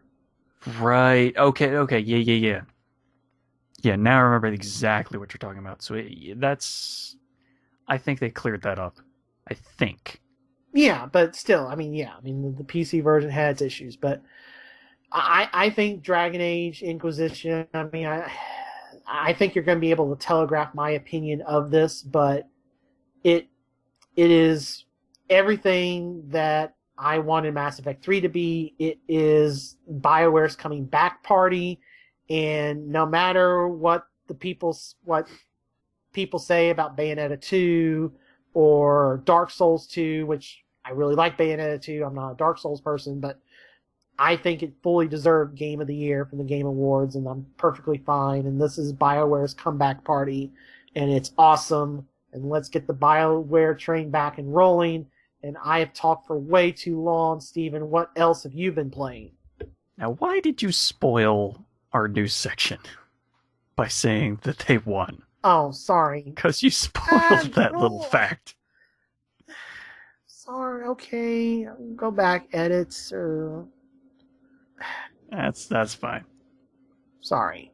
Yeah, I'm joshing you a little bit. Alright, and I bet people are wondering why they just heard a little bit of a music interlude in that small gap of time there. Yeah, a little bit of time has passed since Jason just went over his now playing games, so... Yeah, and couple things have happened since then, yeah, too. I had another thing break on me. Yeah. This is just not your week. Week, you mean like... Or month. Yeah, more like month. Yeah. So I had a tire blow it out on me on the interstate, or the highway, going to the interstate, going to work. Yeah, thankfully you're okay, though. Yeah, everything's okay. But 6-month-old tire, and tried not... Wait, 6-month-old? This part I didn't hear. Yes. I got new tires Damn. in May. Yeah, that's what Chinese chrome will do when it corrodes the seals on your rims so bad, and you forget to have it checked, and... Because normally I catch it early enough for it to get checked and patched and everything's okay, but I didn't get this one caught, and pop goes the tire. I think it might be time to get new rims. Or go without them. You can't go without rims, Steven. You can't? No. There's nothing for the... Oh, no, maybe I'm thinking of hubcaps. Is that what I'm thinking of? You're thinking of hubcaps. Okay, yeah. I'm not a car person, so I don't know the difference. I'm not either, but I know. I've played enough games to know what the rims are. That's the big circular thing the tire attaches to. Oh, yes, that's the... Oh. Yes. Wow, that is really dumb of them to use something like that on the inside of the tire. Yes, so basically, piece of advice, if you have a GM car from the mid-aughts, and this goes to the 360 as well, because the same thing happened there, because, oh my god, we can't have chrome and solder. It's got lead in it, it's going to poison the water and poison our children. Oh, what are we going to do? China comes and is like, we have lead-free. It works good. Trust us. It's cheap. Very cheap. And yeah, it's cheap because it doesn't work. As anyone with a 360 has ever known. I think the larger issue is it doesn't work for very long. No, correct. Yes. Because I had to have my rims treated back home in Southern Illinois so that it wouldn't cost $1,000 to treat. And even still then, I have to periodically take it to my tire place when the car starts riding a little rough, and the chrome seal, we patched that up, air the tire back up, you're good. I just didn't catch it this time, and pop went the tire, and I was out 30% of the tire price, so to replace it. So unfortunate. Did not have a fun day yesterday because that yeah, can imagine. Yeah. So this episode's been. I've talked way too much. I talked way too much before even all that. So Steven, please take over. Yeah, I think people will notice a slight difference in my tone as well, just from how much time has passed since the last episode, because now I'm actually awake! Which is weird considering when we're recording this versus when we recorded last. Well, you want something that's been broken for a while? You want my mattress. Oh. It's just been getting worse and worse and worse, and I've finally just decided I have to get a new one. I can't keep using this old one. It's killing me, I swear. It's been destroying my sleep entirely this past, month. Yeah, So I'm on the same mattress I've been in all of St. Louis. It's 11 years old. mine is probably closer to 20. Yeah, it's probably time to replace that. Yeah. It's been time to replace it for over a year, but until now, kind of didn't have any money. So, yeah. Finally have some money, I can go replace the damn thing. So hopefully I'll feel nice and super pumped and energized from then on. But yeah, up to this, because I didn't wake up that long ago, I'm actually awake now. Okay. Alright, so let's see. I guess we'll start off with the odd duck in the room. Mm-hmm. Bejeweled Blitz on Facebook. Okay. Because goddamn, I needed my match 3 gems fix for a little while there. And Bejeweled Blitz just scratches that itch so well. And hell, it's free. So everybody can play it. Okay. What more do you need to know, really? Then we'll skip over to the rest of the PC stuff with Diablo 3 for PC. After I heard that the Season 2 was coming soon, I went in and decided to keep going with my first season character. And I got my Demon Hunter all the way up to Act 4 in the Heaven arc. Yeah. That's very short. Yeah, I'm really close to the end at this point. I think I'm in one section away from the tower climb, and that's it. Yeah. So once I do that, I'll have my Demon Hunter at the end game, and I'll be able to transition over to the new stuff from Reaper of Souls. Yep. Can't wait. I've already decided I'm going to make a Crusader for Season 2, because that'll be awesome. Yeah. Then I was playing a little bit of Hearthstone before the new expansion released this week. Mm-hmm. So I don't really know much of anything about the cards. I only logged in yesterday to grab my 3 free packs of goblins versus gnomes. Yeah. And that ends on the 19th, so Oh. Yeah. Yeah.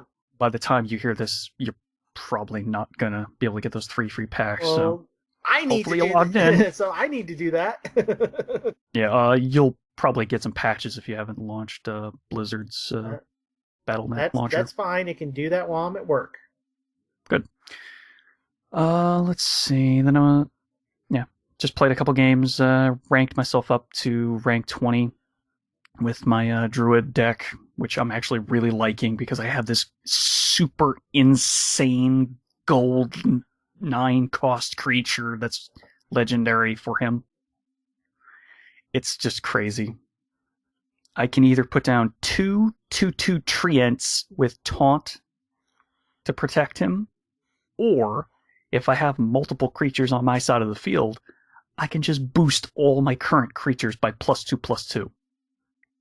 He's pretty crazy. Yeah. He's my game ender for that deck. If I get to him, you're probably not going to survive unless you've got a ton of health and a lot of ways to get rid of him. Now on Taunt, let's say I had a spell. I could still target him with a spell, right? I just can't outright attack him because I'd have to get rid of the ones with Taunt. But spell-wise, I could. Okay, so I'd have to have a kill spell. Yeah, pretty much. Or there's plenty of ways to get rid of him, but unless you have a way to get rid of him on turn 9 or turn 7 with a bunch of boosts to get me to turn to 8 crystals. You have to have removal in your hand, or it's game over. Yeah. It's pretty close, yeah. It's basically he's pretty strong. It's basically Elspeth, to put it in Magic terms. Well, if I have any deck presence, or any board presence, you're pretty much in deep trouble. Yeah, just like you would be with Elspeth. All right, so I was having some fun with that. Then I guess we'll switch over to DS and then end up with the fun repeats and stuff from 360. So, all right, playing a little bit more of Mario Kart 7, as I mentioned. Haven't really touched it too much, though. So I'm still in the middle of the 100cc arc. And then I got a new release on the 3DS from, I want to say, like 2 weeks ago-ish. Okay. I had not heard that this was coming out until it was actually out. So I was highly surprised and just said, yes, please, and went and downloaded Picross E5 for the 3DS. The eShop only Picross game, 3rd edition, or 5th edition. It's basically Picross E4, but with new puzzles. So that's kind of it. There's no new modes, no new extra things that are random or different. But because I am obsessed with Picross, I had to go get it. So, I've completed a lot of Picross puzzles since I got it. I think I'm like just barely halfway on all the puzzles. So it still has the Mega Picross puzzles that I don't like. It still has the regular Picross puzzles, which I still love. And it also has the Micross puzzles, which it actually has, I think, 1 or 2 more Micross puzzles than with Picross E4, which is, I'm very happy about that. Because I'm very, very happy to create works of art from tiny little blocks. So it's the same picture crossword filling in puzzles that Picross is known for. It's just, more of it. I love it. Still love it. Can't get enough of it.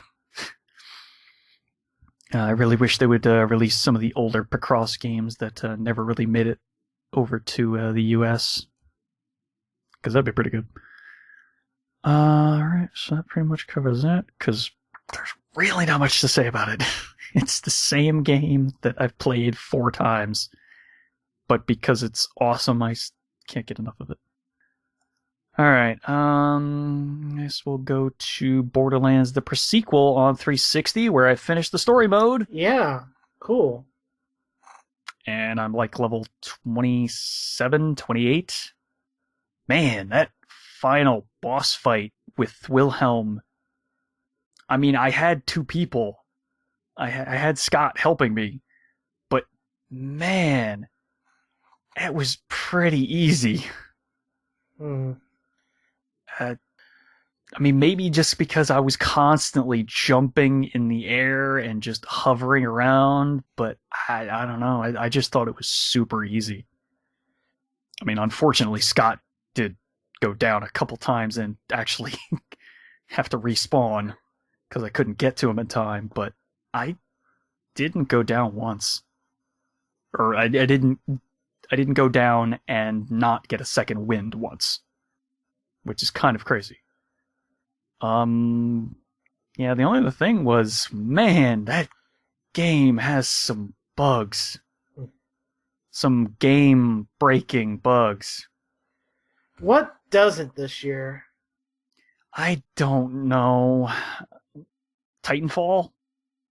Dragon Age wasn't bad. That worked pretty well. Nothing was game-breaking. From some of the things I've heard, yeah, there was a couple of them, but those were very rare. I mentioned the Dorian thing, but that was about the only thing that was. There was a couple, but not anything that was extremely rampant. Yeah. It was very isolated, very isolated. I mean, Destiny worked on day one. Yeah, Destiny worked. I mean, that's probably the best thing you could say about it. It works. Yeah. And it worked since day Got one. great music. Yeah. Shooting's good. Yeah. Solid base for a sequel. Let's hope that sequel expands on all the things that were in the first game and adds a ton more, because wow. Well, why don't you finish up Borderlands before you get to...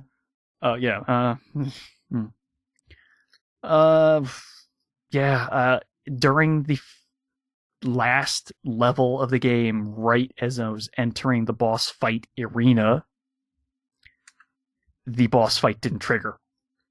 Oh, that's awesome. So I was stuck in there, waiting for a cutscene where the boss should appear with Scott, and nothing happens for like 5 straight minutes. So I was like, I think we have to quit.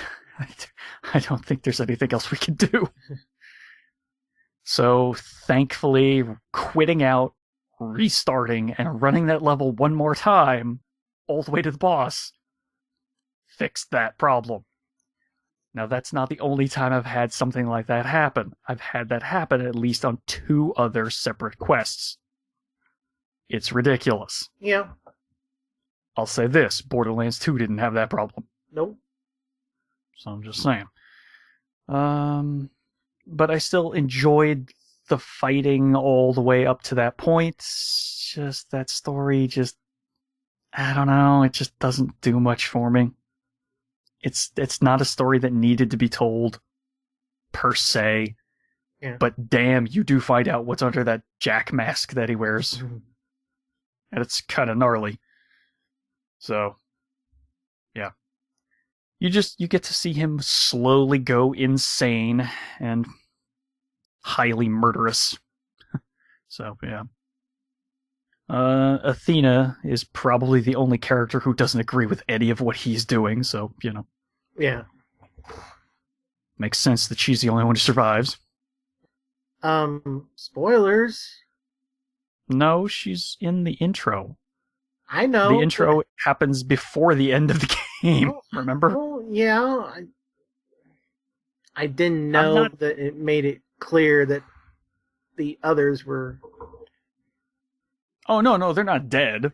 Oh. I wasn't saying that. I mean, they're dead now because of the sequel, or Borderlands 2, I mean. Oh, because you killed Wilhelm, you killed Nisha. Oh. And Claptrap is, well, he's Claptrap. Oh, so. Okay, those two, I didn't realize those two were the the other two were the sub. Yeah. Okay, because what's her name's the sheriff, right? Yeah, she's the sheriff of Lynchwood. Right, okay.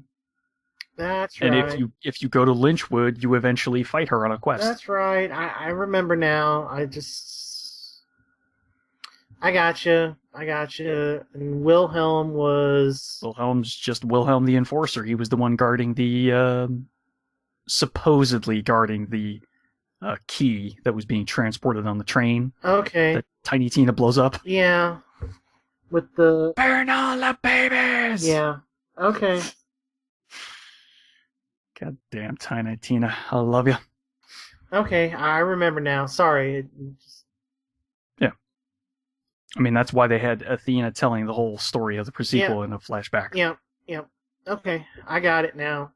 And Claptrap has no memory because, well, you know, it was wiped. Yeah. And then forced to be Jack's gravedigger in the ice. Yeah. Yeah. Borderlands 2 is freaking awesome. Yeah, it is. It's a shame this pre-sequel is not quite as up to snuff. Alright. It does have its moments, though, so. When it was worth, when they had it on sale for like $30, that was a good price for that. That was a decent price for that. What you would want to pay for that. Yeah, GameStop has it for $40 right now. Maybe it's a bit much. Yeah, I know, but just a tiny little bit. They released their first major DLC, which is an arena. The Holodome Onslaught. Yay! Was what I want to say it was called. They also upped the max level by 10, I believe. Yeah, because I had to download a new compatibility pack. Yeah. And I was on the 360 last night. I think that's pretty much it for that. Haven't played it since I finished the story. I'm actually almost done with all the story quests and side quests. Actually, no, I am done with all the story quests. That's how I finished the story mode. Mm-hmm. But yeah, I've finished almost all the side quests. So once I actually finish all the side quests, I think I'm actually going to be done with the game. I don't know that I'm going to play it as much as I played Borderlands 2. Mm-hmm. Just doesn't have that same spark as Borderlands 2. Then I was also playing some Peggle 2, where I finished up the available levels and trials for Peggle 2. Mm-hmm. Man, oh man. When you hit that celestial realm, it is no joke. That's some hard Peggle levels. That's rough. Especially that final level. Goddamn, I want to pull my remaining hair out. Ugh. But I finished all the levels. I didn't get all the objectives for every level. But I only had 2 remaining achievements left to get in that game, and that was get all the objectives and win with more than 10 remaining Peggle balls. Yeah. In one level. That's not a trial. But it's a rough one, but it's doable. However, the objectives one, for me, might be just slightly out of my skill level for Peggle. So, yeah, I had a lot of fun with Peggle 2. It's just a real shame that there's not, like, more to do in that game that's not the ridiculously insane challenges for the objectives. But yeah, I finished all the trial mode challenges. Those were awesomely fun. Even on the Celestial Realm ridiculous levels. So, still a definite game I'd recommend more people play. Because you can't have enough Peggle. And it would be nice if they would release, DLC. I'd actually buy it. Because, could always use more Peggle.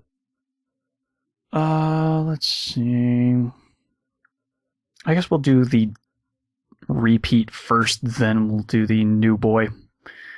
Played a ton more Call of Duty Advanced Warfare for 360. Man, it would be nice if that game wouldn't crash randomly.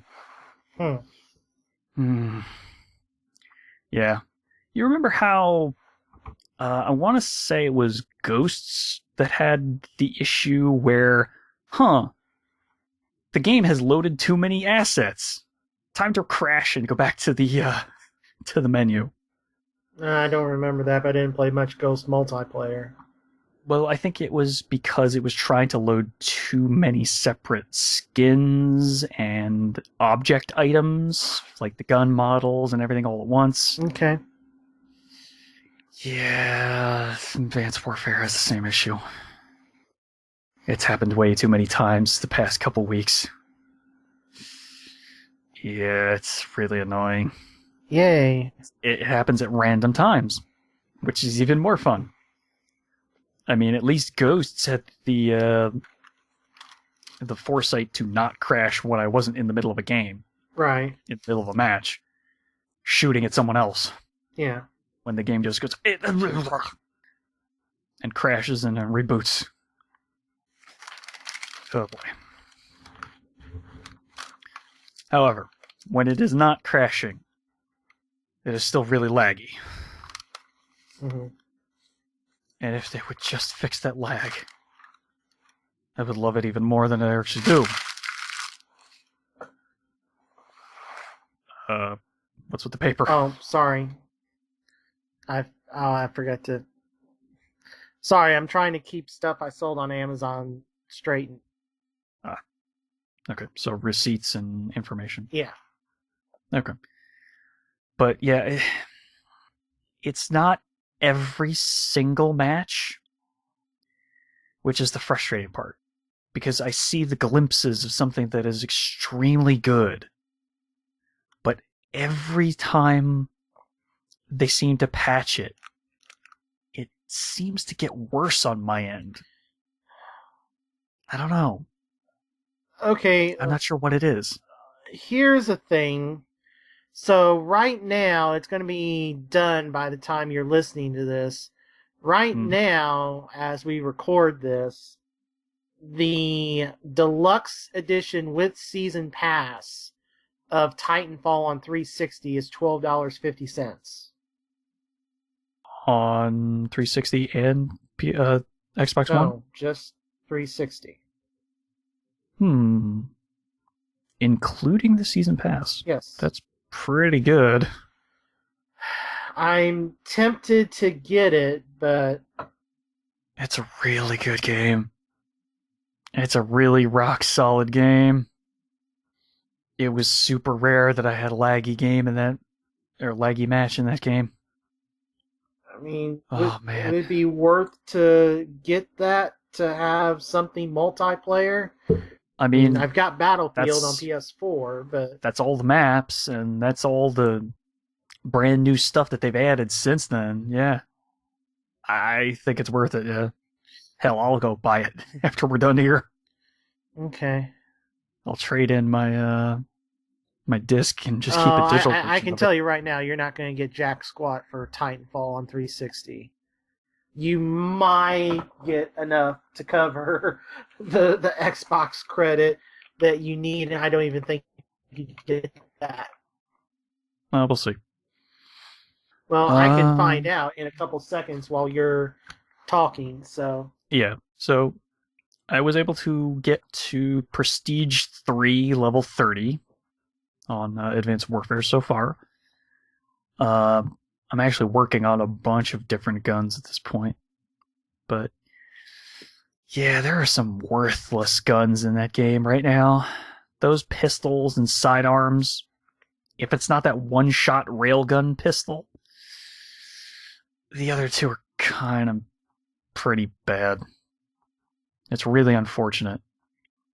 I still haven't played with the crossbow or the grenade launcher too much. I do want to do those, though, because they seem fun. Okay, 360 version of Titanfall trades in for $8 store credit. Wow. That's actually almost enough. Yeah, almost, but I mean... I still have some credit left over anyway. Okay, yeah. So I think it would actually be just enough. Yeah, I would totally be selling that game other ways, but yeah. But yeah, so you'll have almost enough to cover it by, but... Well, does Amazon offer a little more? I can't imagine they would. Well... Don't worry about it. I'll look later, because yeah. I can look that real quick. Yeah. But, yeah, the only other thing that I've been doing other than prestiging like mad, because I think the last episode we did, I hadn't prestiged, or had just prestiged once. Yeah, prestiged twice already since then. So, yeah, almost back up to prestige. Get ready to prestige again with Prestige 4. Maybe by the new year I'll have 5. $11.85. That's actually a little more and would actually be way more worth it. Yeah. I think I'll do that. All right. The only other thing that I didn't talk about last time was the third mode that's in the game, and that's Exo Survival. Exo Survival is a wave-based survival mode where you have the exo suits, only they're limited by class. So you have the lightweight, normal, or the lightweight, the specialist, and the heavy. So the lightweight has the lightest amount of armor, can take the least amount of damage, but it has the most movement speed and also has all the boost abilities that you would have in multiplayer and single player. So dashing forward when you're in the air, dashing side to side, dashing backwards. That's the only one that has all those abilities, which is really, really weird. Now, the Specialist, that one only has normal amount of armor, and it doesn't get the dash when you're in the air. It doesn't get the dash side to side either, but it's still way faster than the heavy exo. The heavy exo can take the most amount of damage and dish the most amount of damage out, but it is super, super slow, and it doesn't have anything other than the double jump, which is really dumb to me. It doesn't have any of the boost dashing, nothing. It's just really weird. The other key difference between those is the heavy exo can only use heavy weapons, such as the lasers, light machine guns, and the pistols for their sidearm. The Specialist exo, which is the normal armor, that can only use shotguns and sniper rifles, which is probably the worst way to do that. And then the light can use submachine guns and assault rifles, which you would think that there would be a small amount of crossover with light and normal, with normal being able to use either a submachine gun or an assault rifle. But no. No. There is one caveat.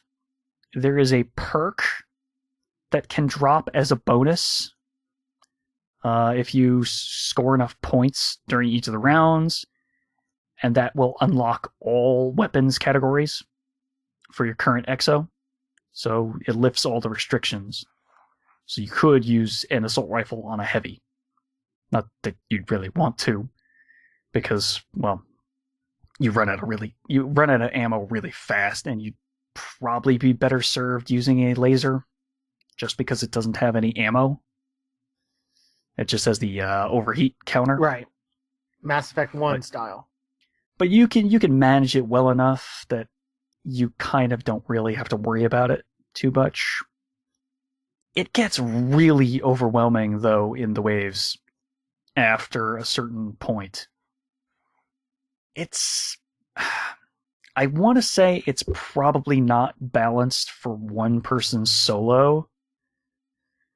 So I don't know that that's the best way to play it. Because I've tried multiple times to try and get some of the remaining achievements that I need out of that mode. I just can't seem to do it solo. Even with using some exploit spots that I've seen other people use, I think those may have been patched to make them harder to use to your advantage. Because seemingly there's way more things that will move you out of your spots that would keep you mostly safe. So, yeah. It's an alright mode. Like I said, though, I just don't know that it's a good mode to play solo. So, maybe I'll try playing some multiplayer with that, but yeah, that would require me playing with people I don't know, most likely having to use my microphone, talking to people I don't know, most likely probably tiny kids, and I really don't like tiny kids on Xbox Live, because wow. Yeah. Parents, what are you doing?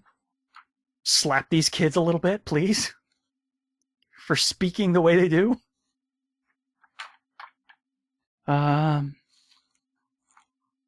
But yeah, I'm actually really, really close to finishing up the single-player achievements and just being completely done with that. I actually kind of want to try streaming my run through Veteran for the single-player. I think that might be pretty fun. Okay.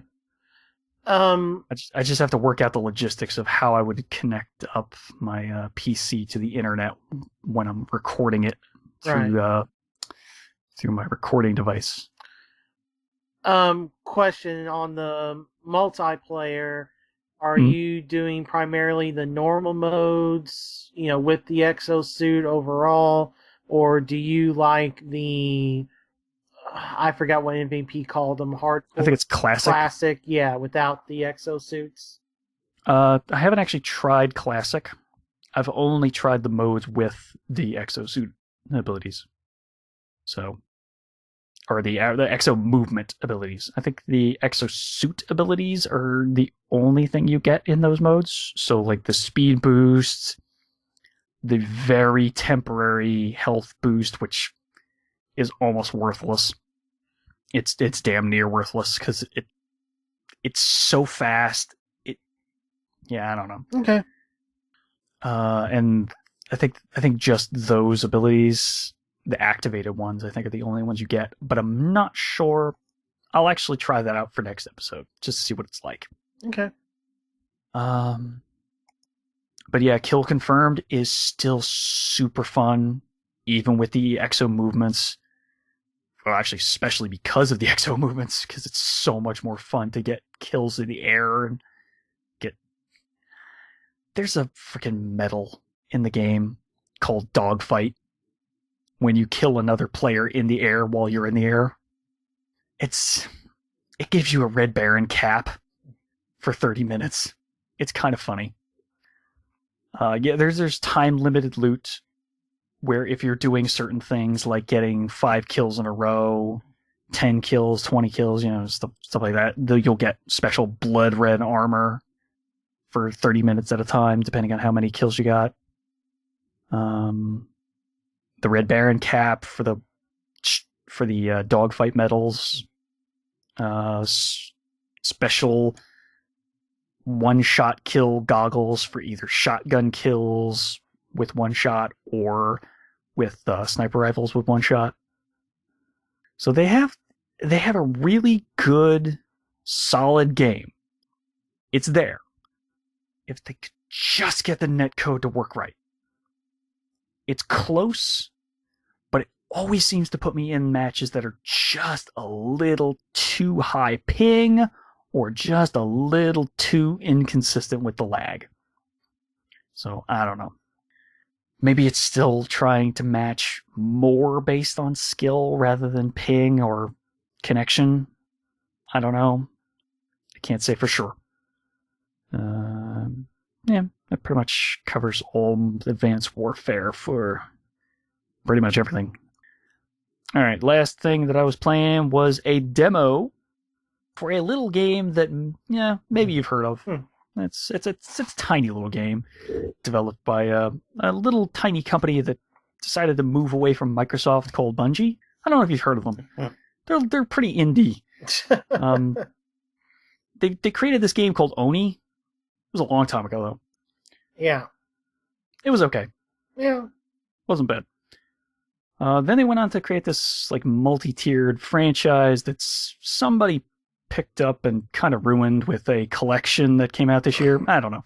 Some weird like that. Some would argue that the fourth game of the series, the numbered fourth game of the series, had its issues. That was also done by not Bungie. It had issues, but it worked. It worked, and it was actually fun. I actually had a lot of fun with that multiplayer. Call of Duty Light, Halo. It was more Halo than Call of Duty.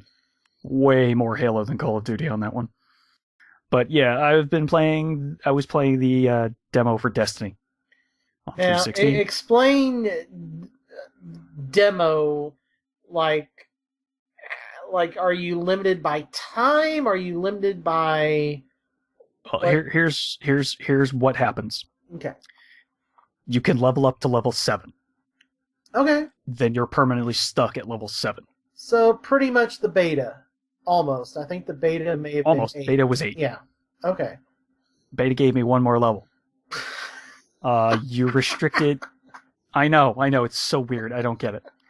It's like, why would you stop me at 7? Why not stop me at exactly 8 where I stopped the first time? I don't know. You're restricted in you can't use any of the multiplayer modes. Yeah. So none of the Crucible stuff.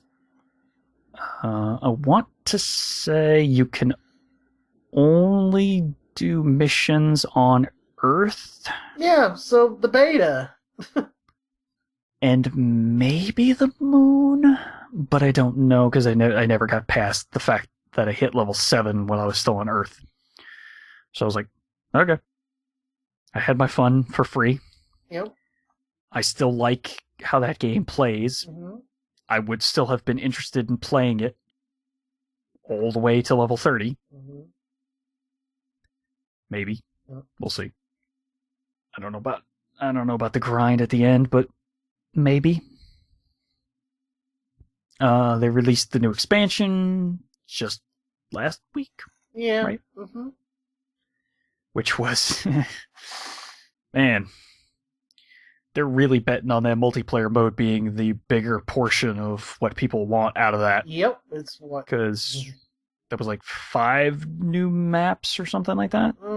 3 or 4, I think, depending on if you were PlayStation or Xbox. It was something like that. It was either 3 and 4 or 4 and 5. It was one of... No, I think the maps for multiplayer mode are across all, but I think the strikes are what weren't. I thought there was maybe... Was there one, maybe? Maybe. There may have been one that was... Okay. Well, wasn't paying attention because, wow, that's really not the best proposition for your money. Right. Yeah. Because it's kind of really light on content. I mean, you can get through all the content except for the raid in an hour. Just a little over an hour. And then if you're not playing the multiplayer, there's really no reason to play it. So, I don't know. But, yeah, I had some fun. It actually is the retail version of the game, though, because I got a bunch of bonuses for playing in the beta. So, I mean, you could go and pick up your bonuses, if nothing else. Your character should actually stay there between the demo and the full game. Mm-hmm. So that would be good, too. So maybe my Warlock will still be there when I actually go to play the full game. I'm thinking like $30 is probably the right price. For me, okay. And what I'll play of that game, I think $30 is probably right about the right price for it. Full half price. I'm just glad that I think it's that price right now at GameStop even. But 30? Maybe it's 40. I'm pretty sure there's $40 deals. Yeah, maybe it's 40. I saw somewhere. That's like $10 a little too much. Yeah. I'm just glad that between there was a sale. I think it was Sunday. Okay. On the Microsoft Store for $30. Okay. For the Xbox One 360 versions. Yeah. Okay. I knew I saw it somewhere. The thing is, I'm just glad that between me trading the game in during GameStop's first 30 days promotion and what I got on Amazon for selling the guts of the limited edition, that guy wasn't happy and didn't read my listing, and I authorized return, and he never returned it. So, all right, I'll keep your money because you didn't return the item. I mean, yeah, as long as you didn't get it back, you might as well keep the money. Yep. So between that, I made back up what I paid for the limited edition, and I still have the DLC if I ever wanted to rent the game. But and that was PS4 version, yes, right? Yes, it was PS4. Yes. Yeah. Unfortunately, that would mean we wouldn't play together. Yeah. Wah, wah, wah, wah, wah. Yeah. But yeah, I mean, it's weird that the demo just straight up says, "Hey, you've reached the max level for the demo." I don't get. I mean, all right. Why not make it 8? I don't know. It's what it was for the beta. No clue. Not a clue. Things about that game. The weird part is, I didn't really get any good weapons during the 7 levels I was playing. No, because that game's worse on loot drops than Dragon Age. I know, but normally I'll get one good weapon. Secondary, primary, No, special. they've all padded something. on the back end now. It's all like the 20 plus stuff. They don't care about anything below 20. You'll get certain ones with the story missions, and that'll be the best ones you get. Probably, yeah. Which makes me really sad that I had that really cool blue weapon that was ridiculous From the beta. from the beta, because that was amazing and I loved that thing. Mm-hmm. Yeah, welcome to Destiny. Well, I mean, it was a beta, so I can forgive them for that, but still, I kind of want that gun back. All right, anyway, yeah, that's pretty much it's still the same game that it's been for months. Yep. It's just you have more bounty slots now than you did before. Ooh. I think they doubled it Ooh. from 5 to 10. Okay. Let's say. Yeah, more grinding able to be done simultaneously. Well, I mean, that's what you want because you don't want to have to grind. Right. Yeah, I'm just being silly. Yeah. All right. So I guess that's pretty much all the stuff that I've been playing. All right. And because we've been prattling on for a long while. I've been prattling on for a long while. Yeah, but I've been talking for a while too. So yeah, this is a fairly long episode. I'll do what I can, but Yeah, Dragon Age.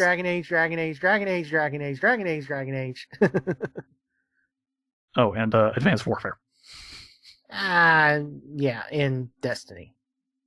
Well, yeah, but I don't know that took me that long to talk about. Yeah, I took a while on Dragon Age, but you had questions about it, and yeah, I think I did a lot of, I think I was informative as I could be without spoilers. Seems that way, yes. All right. So, I think we're going to call the episode there.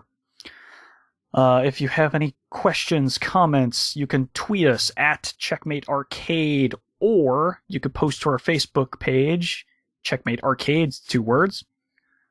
If you want to follow either one of us on Twitter, it's at DarkBossman for me. And at MSU Hitman for me. And go ahead and subscribe to the show on iTunes through the Xbox Music Marketplace, Live Marketplace, whatever the hell they call it. I don't know. Xbox Music. There you go. You can also find us on Stitcher Radio for the smartphone applications. All right, so that's going to do it for the episode, where, because it's been a few days, I don't remember what my intro was. My name is Stephen Boss, the Dark Boss Man. Well, I remember it because the fourth thing happened to me yesterday. Everything's breaking. I'm MSU Hitman Jason Billingsley. Well, yeah, I mean, yours was actually very, very memorable. Yeah. Whereas mine was something off the cuff, and I don't remember what the hell it was. Yep. So, maybe we'll see you on live PSN, or maybe even on the net. Peace out, everybody.